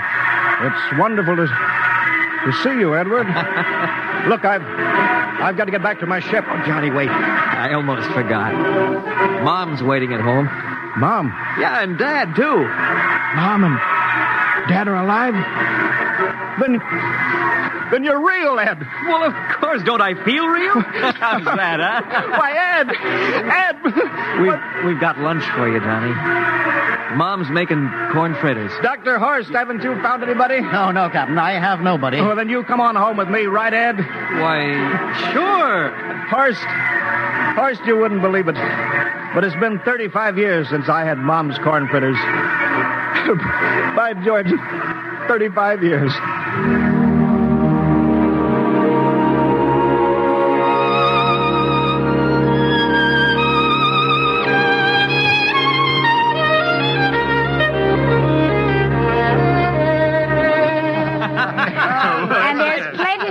Kitchen, so don't hold back, Johnny. You too, Dr. Horst. Well, Johnny, you're still in the Navy, huh? That's right, Dad. I'm in command of the ship. We're an old Navy family, Dr. Horst. All three of our boys in the service. Yeah, Ed was the best pilot in the Pacific, too. What did happen, Ed? What's the difference? I'm here now. Yeah, but... You know, it's almost perfect. All we're missing is your brother, Will. Then the whole family could be together. Well, it won't be long, Mom. Will's in charge of the XR-54. Next rocket coming out to Mars. Oh. Well, little Will. When does he leave, Johnny? Well, the takeoff's scheduled for September, but it depends on what we report. Oh, yeah. There's no question about that now, huh? No. Christmas together again. That'll be something. Sure will, yes, sirree. Well, this calls for a celebration. How about a little of the old dandelion wine, eh, Johnny? Now, Father, don't you go giving Johnny too much wine. He's a big boy now, Mother. Well, sir, isn't everything just fine? Just fine.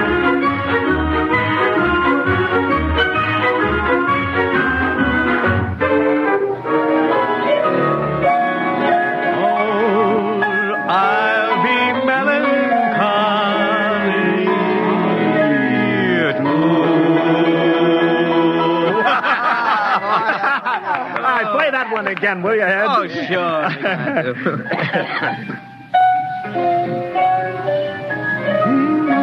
Well, Dr. Horst, what are you doing sitting over here alone? What do you think of my little family? Very nice.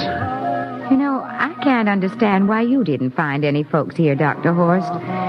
It's just a shame everybody else is so happy. Well, I never remembered my family, Mrs. Black. All I know is they were gassed at Dachau during the Second World War. When I was liberated, I was in delirium 3 months. I cannot remember anything before then. A psychiatric phenomena. That's terrible. Isn't there anything anybody can do? I don't want to remember. I have not had a pleasant life. I prefer to be free of emotional entanglements. They interfere with a scientific approach. I'm sorry, Dr. Horst.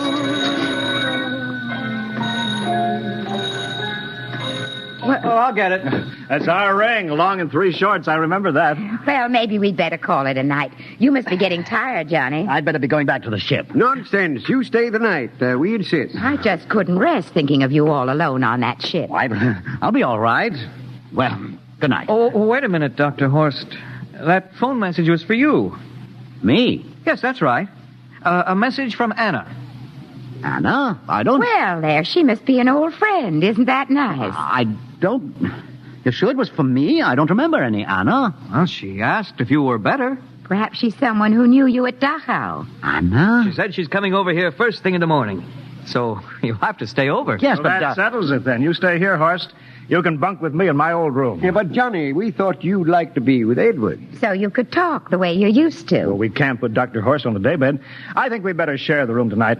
Be plenty of time for talking, Ed. Yes, I guess so. I suppose I better drop back to the ship. You know, Ed, security check. What, why do you have to do that here? I don't know, Mom. There's no good reason, I guess. Well, suppose we skip it tonight, huh? Well, good night, everybody. Oh, it's good to have you home, Johnny. It's good to be home, Mom.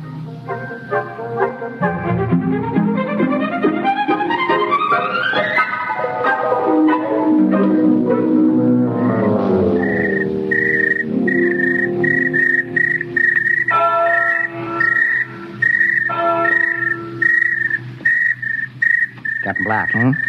You asleep? No, I've been thinking about what we were expecting. Green-skinned Martians. All the time there was only Mom and Dad and Edward waiting. That's funny what tricks your imagination can play on you.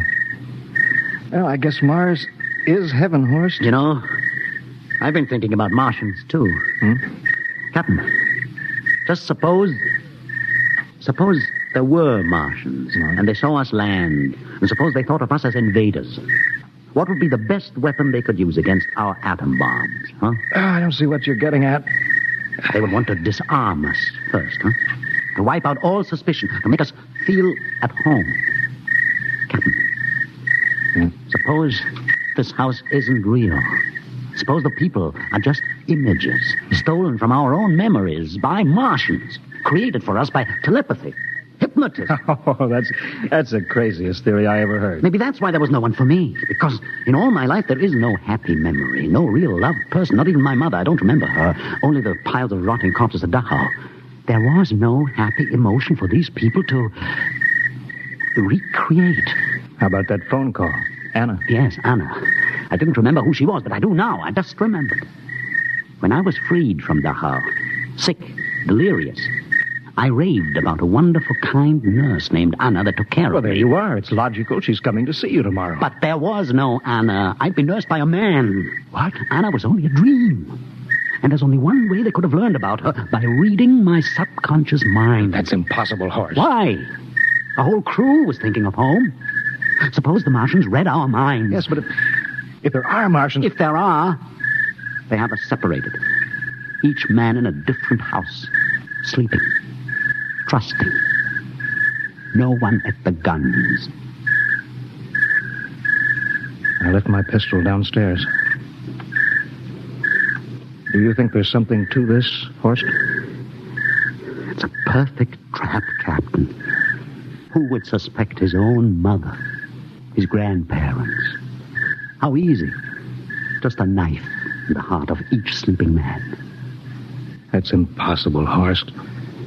But we've got to get back to the ship. Listen. The crickets have stopped. Come on. We don't know when they change back to whatever they really are. All right, careful.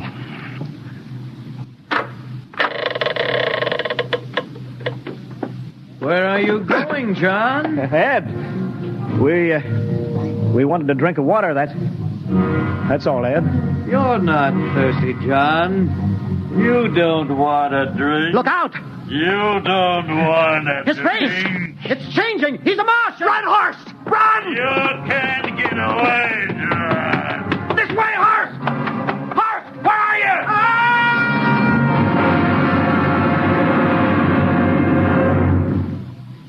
Hello? Hello? Can you hear me, Earth? This is Captain John Black, the XR-53 calling from Mars. I've locked myself in the ship, but they've crippled it.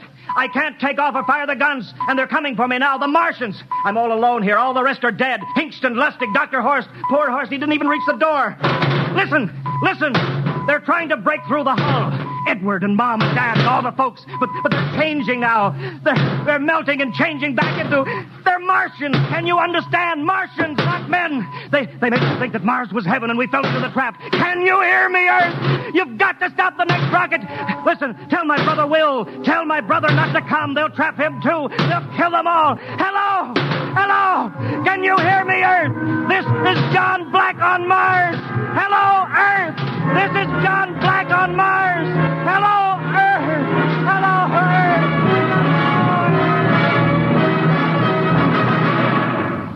Tonight, X-1 has brought you the science fiction classic, Mars is Heaven, written by Ray Bradbury and adapted for radio by Ernest Kenoy. Featured in the cast were Wendell Holmes as Captain Black and Peter Capell as Dr. Horst, with Bill Zuckert as Masters, Bill Lipton as Hinkston, Margaret Berlin as the old lady, Bill Griffiths as Edward, Ken Williams as Lustig, Ethel Everett as Mom, and Edwin Jerome as Dad. Your announcer, Fred Collins. X-1 was directed by Fred Wayne as a transcribed NBC Radio Network production.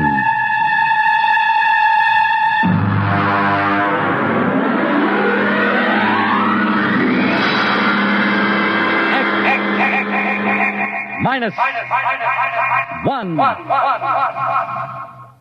I found a link to Mars is Heaven, and I'll post it on our Facebook page. And you can get our Facebook page by going over to classicradio.stream, and you can read the story. It's amazing. And when you hear the various adaptations that we have of it. 69 years ago, May 8, 1955, X-1 here on Classic Radio Theater with Wyatt Cox. Visit our webpage, classicradio.stream. Coming up next, by request, an episode of Lum and Abner.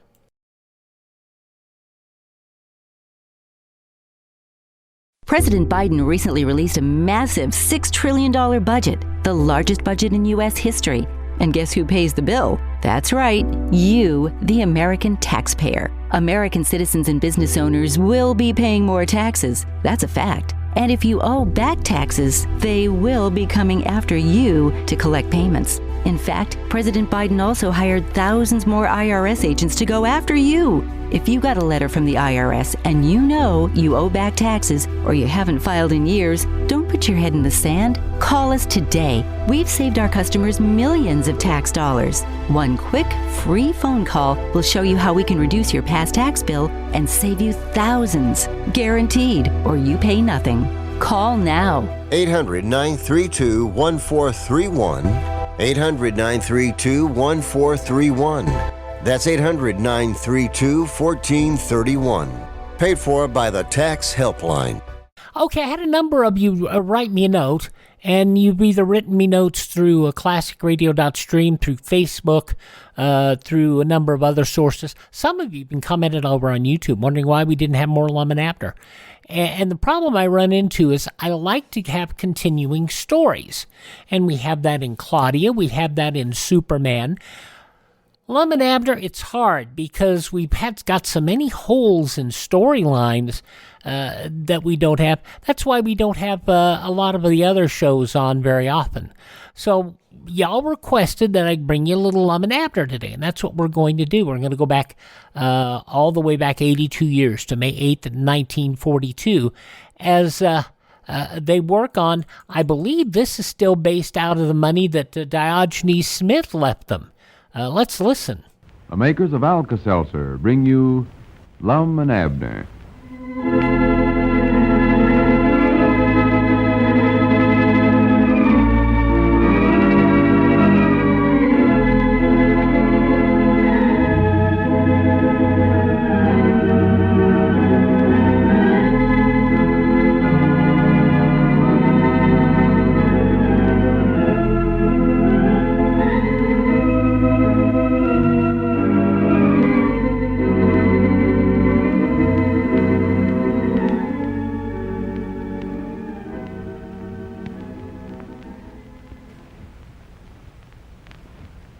know, friends, these are such busy, hectic days for most of us.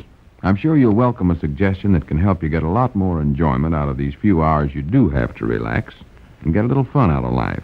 It's just this. Never be without a package of friendly, dependable Alka-Seltzer tablets in your home. For then if a headache, a touch of acid indigestion, or a sour, upset stomach comes along to annoy you, you're prepared to get the kind of relief you want in a hurry. And say, if while you're out enjoying yourself, you happen to have too good a time, remember that Alka-Seltzer offers fast relief for common after-the-party ills, too. So be wise and be prepared. Always keep a package of modern, effervescent Alka-Seltzer tablets in your home ready to help you feel better in a hurry. Get one from your druggist tonight or tomorrow, sure. And now, let's see what's going on down in Pine Ridge. Well, the old fellows are still searching for an ideal way to benefit everyone in the community with Diogenes Smith's $10,000 gift to Pine Ridge. Today, however, Lum had to take a few hours off from this task to go into the county seat and order merchandise from the wholesale house for the store. As we look in on the little community now, we find Abner in the Jot 'em Down store and library. Lum has just returned from his buying trip. Listen. Well, howdy, Lum. You back already? Yeah. Kissed a ride with old Ari Hodgkins, still waiting for the meal hack. Oh, well, good. Hey, let me sit down. I'm wore to a frazzle. Well, Wore to a frazzle. oh, yeah, it's hot out today, kid. Yeah, Ari seen me there at the county seat and asked me to ride back with him. Uh-huh. Said he wanted to cooperate with the government on the carpooling idea. Well, good for Ari. Did you get the stuff ordered from the wholesale house? Yeah, most of it. And from there, I went over to the bank to see if that check Squire gave us had went through all right. What check Squire give us? The one for $1,200. Oh. The one he gave us to pay back for the money we'd give Mr. Dobbs to buy the lumber with. Yeah, well, was it good? Oh, yeah, it went through all right. Did, huh? Yeah, so now we got all of Dodge and his $10,000 back in the bank. Good for us. Wait till I tell you what I found out about Squire Skimp, though.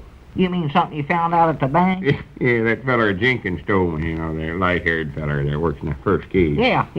He said Squire'd been in there just this morning, mad as hops, and wanted to cancel that check. Cancel it? Yeah, stop payment on it. Oh. Of course, it was too late, and that made him madder than ever. Well, what was he so mad about in the first place? Well, you recollect he bought them worthless apartment plans of Mousey's from us. Oh, yeah, he figured he could sell them to that Wadsworth Tiffin feller for $50,000. Well, that's what he was trying to do. That's why we ain't saw him around town the last couple of days. He taken a trip clean to Dubuque, Iowa to see Mr. Tiffin. He did? Yes, sir. And, of course, Mr. Tiffin already knowed it was no good. Sure. So Squire turned around and headed for the bank at the county seat, but of course, it was too late. The check had done went through. Doggy, that oughta learn that at Squire not to try to put nothing over on a smart business fellers like we Yeah. Of course, this ought to learn us a lesson, too, Abner. Us? It ought to learn us to be more careful with somebody else's money. Yeah. Just think how we'd feel if we actually lost part of that $10,000. Yeah, that's right. Well, we would have had to made that good, too, wouldn't we? Well, no, not legal we wouldn't, I don't think, but I'd feel obligated to do it just the same. You would, huh? Yeah, see, when we lose our own money, that's our own punishment. But when we lose something that belongs to all the folks in the community, that's a different matter. Yeah. All right, Doggy's Lum, we oughtn't to take no more chances with that, you know what? Just leave it that there and money there in the bank where it's safe and not even touch it. Well, I thought about that too, Abner, but then I got to studying about it, and if you stop and think, that wouldn't be following out Dodge and Easy's wishes. Oh. See, he wanted us to use it for something that'll do good for the whole community. Ain't going to do nobody no good there in the bank. No, that's right. But we can't find no good ideas for it, Lum. And on the ideas we have tried, well, we come mighty nigh close to losing the money. Yeah. Sometimes I almost wish Dodge and Easy hadn't left us in charge of it. Me too. Yeah, we might not be the fellers to handle it. I don't know. Hey, Doggies, wait a minute. Why don't we just pint two other fellers to handle it then? Two other fellers? Why, sure. Let them figure out what to spend the money for. That way, why, nobody can ever accuse us of doing the wrong thing with it. We'll be shut of it. Yeah, but who we going to find? I know it won't be Squire Skimp. Oh, no, of course not. Not him. No. And Ezra Seastrunk ain't got no head for financial figures. No. Can't hardly handle his own account. Oh, no, he broke all the time. Mose Mooch is too lazy. Yeah. Luke Spears is too busy. Oh, yeah, Luke's busy now. No, Abner, I don't believe that's a good idea. I'm feared we'd feel like we was shirking our duty. Well, Diogenes left it up to us to figure out something good to do with the money. Now, Grannies, we're going to do it. Well, I don't know what it'll be. I even asked Little Pearl what she figured we ought to do with it. And wait a minute, there comes Mousey up out there. Mousey? Yeah, see? Grannies, I hope he ain't got no new plans. Not after all the trouble his last one got us into. Yeah, well, I reckon he'd more likely give up being a genius by now. That's hard work being a genius. That's why I ain't never taken it up steady. You ain't never taken it up unsteady. Huh? Well, howdy, Mousey. Hello, Lum, Abner. What can we do for you today, Mousey, as if I didn't know? Well, just give me 2 minutes of your time, Lum. Now, I have a plan. I was feared of this. Mousey, why don't you save your plan for somebody else? Or sell it to Squire. He appears to like to buy your plans, don't he, Abner? Yeah, he'll buy it sure as a world, Mousey. Well, I'd like for you to hear it first, Lum. You see, I got to thinking about my mother the other night. Oh, you mean the one that's Lady Blacksmith up in Iowa? Yes, sir. Does she still seem like a father to you, Mousey? Yes, sir. And I got to thinking, and I just said to myself, I said, Mousey, someday Mama will want to retire from the blacksmith shop, and... Well, natural. Well, then she'll want to go home, but she can't. She can't? Why not? Well, because, she lives at the blacksmith shop, Lum, so she's already there. What's wrong with that? It just saves her a trip, that's all. Yes, sir, but I'd like to have her get away from the shop, Lum. Get away from it all. Yeah. Just a minute, Mousey. What's all this got to do with a plan for spending the $10,000? Well, I thought it would be nice if we could build a nice, comfortable old people's home here. Just for your mom? Well, no, sir, for all the old people in Pine Ridge who'd like to have a nice place to go and live and enjoy themselves when they get too old to work. Mm-hmm. Yeah. Might not be a bad plan, Mousey. Would there be a checkerboard there, Mousey? Yes, sir. One under every tree. Yeah. There ought to be a lot of trees, too. Oh, my, yes. Great big shady trees. Yeah. A fellow could sit under and relax all day long. All day long? Why, sure. Wouldn't there be no work to be did around there? No, sir. Not by the old folks. Well, I do know. See there? We could play croquet. Mama would be wonderful for putting up the croquet set, pounding the stakes in the ground for us. Yeah, that way she could sort of taper off gradual from her blacksmith work. Yes, sir. Wouldn't have to stop it so sudden then. Sometimes that's dangerous, you know. All right, Doggy's Lum, I believe Mousey's hit on a great idea here, you know it? Yes, sir, I believe he has. I have. Sure, I know all the old folks around here just be tickled to death with something like this. Well, natural. Why, they could just sit there under them big trees all morning playing checkers. Just sit there and play checkers till somebody called them in to eat. And yeah. When they got done eating, why, they'd come out and play croquet all afternoon. Somebody call them in to supper and go in and eat again. Sure. Yeah, eat supper and then sit around, listen to the radio, and play some more checkers, and then, let's see, might have another supper along about 9 o'clock just before turning in. Grannies, I believe I got it. Huh? Yes, sir, I know just exactly the spot to build it at. Whereabouts, Lum? Over there by my place? No, it's further out of town. You know where the creek makes that bend out there northeast of town? That big eddy there? Oh, you mean out there about a mile off the road going to Odin? Yeah, where the fishing's so good. Oh, that's the best spot there is in this part of the country. Oh, pull them out there, fella have to get behind a tree to bait a hook down there. Yeah. Build a nice house there. Yeah. Got plenty of boats there already. Oh, my, yes, that's the place. That's exactly where we'll build a home. Yeah. Right close to the creek bed and put in a nice grassy lawn going right down to the edge of the creek. Yeah, and there's plenty of big shade trees there, too. Feller could just lay out there and fish and sleep. Yeah, that's the place. Yeah, we can just put big comfort rocking chairs under them trees and furnish everybody a fishing bowl and just let them sit there and fish all day. Why, sure. And smoke if they want to smoke. Oh, yeah, furnish cigars, what they ought to do. Yeah, play checkers at the same time. Just sit there and fish and play checkers.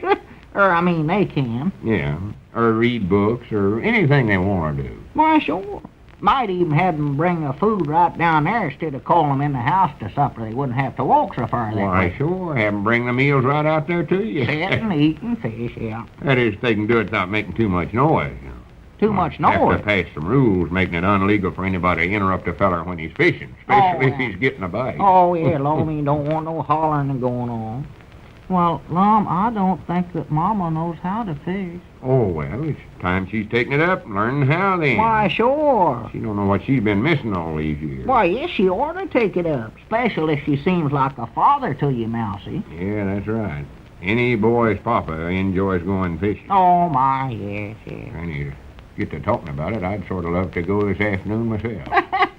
Well, I hear they're biting pretty good. Cedric was out last night, catched a right pierced string of catfish. I ain't looked lately. Is the signs right? Yeah, just right now. Yes, sir. Grannies, I thought about something else, too. We might put in some hammocks under them trees. Hammock? Yeah, there might be some of the old folks that wants to fish from a hammock instead of a rocking chair. Why, sure, they could do that. Just lay there and sleep. And fact is, they could put the line around their toe there. Got a bite, jerk them, wake them up there, sure. How old does a feller have to be to get in that home, Lum? Oh, I don't know. Have to decide on that. I reckon he ought to be past 60 anyways. 60, huh? Doggy, that sounds good. You know, well, here, I better call Elizabeth right now. Let me get the phone now. Well, just a minute. What do you have to call Elizabeth for? Let's talk about it. Well, here, to tell her to get everything packed up. We're moving into that old folks' home right now. You are? Why, sure. That's just exactly the kind of place I always wanted to live in. Yeah, but wait a minute, Abner. You can't move into the old folks' home. Why can't I? I'm past 60, ain't I? Yeah, but you just can't move in there, that's all. I can't done it. I'm old folk. I know, but you can't move in there. Why? Well, one of us has got to stay here and run the store. Friends, don't buy any vitamins until you ask your druggist about one-a-day brand vitamin tablets. See how much more economical, how much more convenient this one-a-day way is for you. Now, the makers of Alka-Seltzer offer you in one pleasant-to-take tablet your full basic quota of all the vitamins of the B complex, whose daily requirements have been established.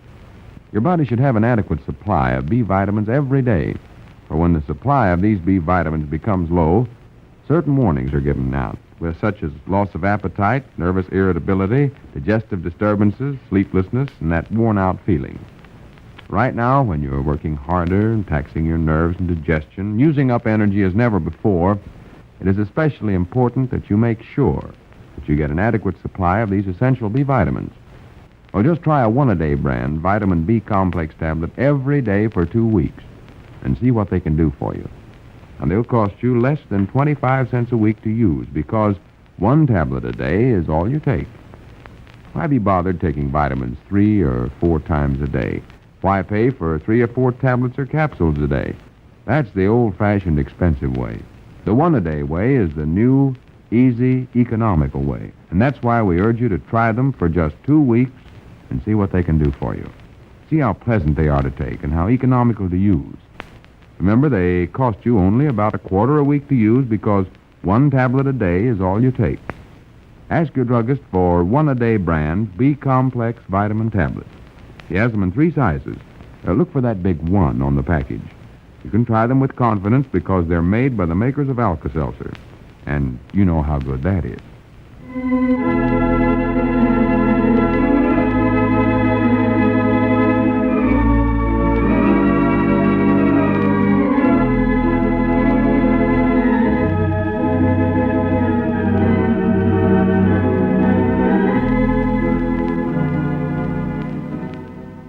Coming up with good ideas, and they want to take advantage of them all themselves.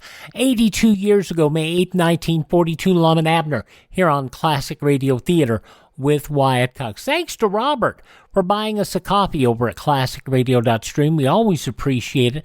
We also appreciate our friend Richard for doing much the same thing. Coming up tomorrow on our Thursday podcast, comedy with the Lux Radio Theater adaptation of My Man Godfrey, starring William Powell and Carol Lombard. A Great Gildersleeve, starring Harold Perry. We'll also have an episode of the Jack Benny program and how Jack lost Ronald Coleman's Oscar. And another episode as we wrap up the Nitrate Shipment series of Superman. Meantime, you can always catch up over at classicradio.stream. Hope you will do that. Have yourself a great Wednesday. We will see you on Thursday for more Classic Radio Theater. And I'm Wyatt Cox.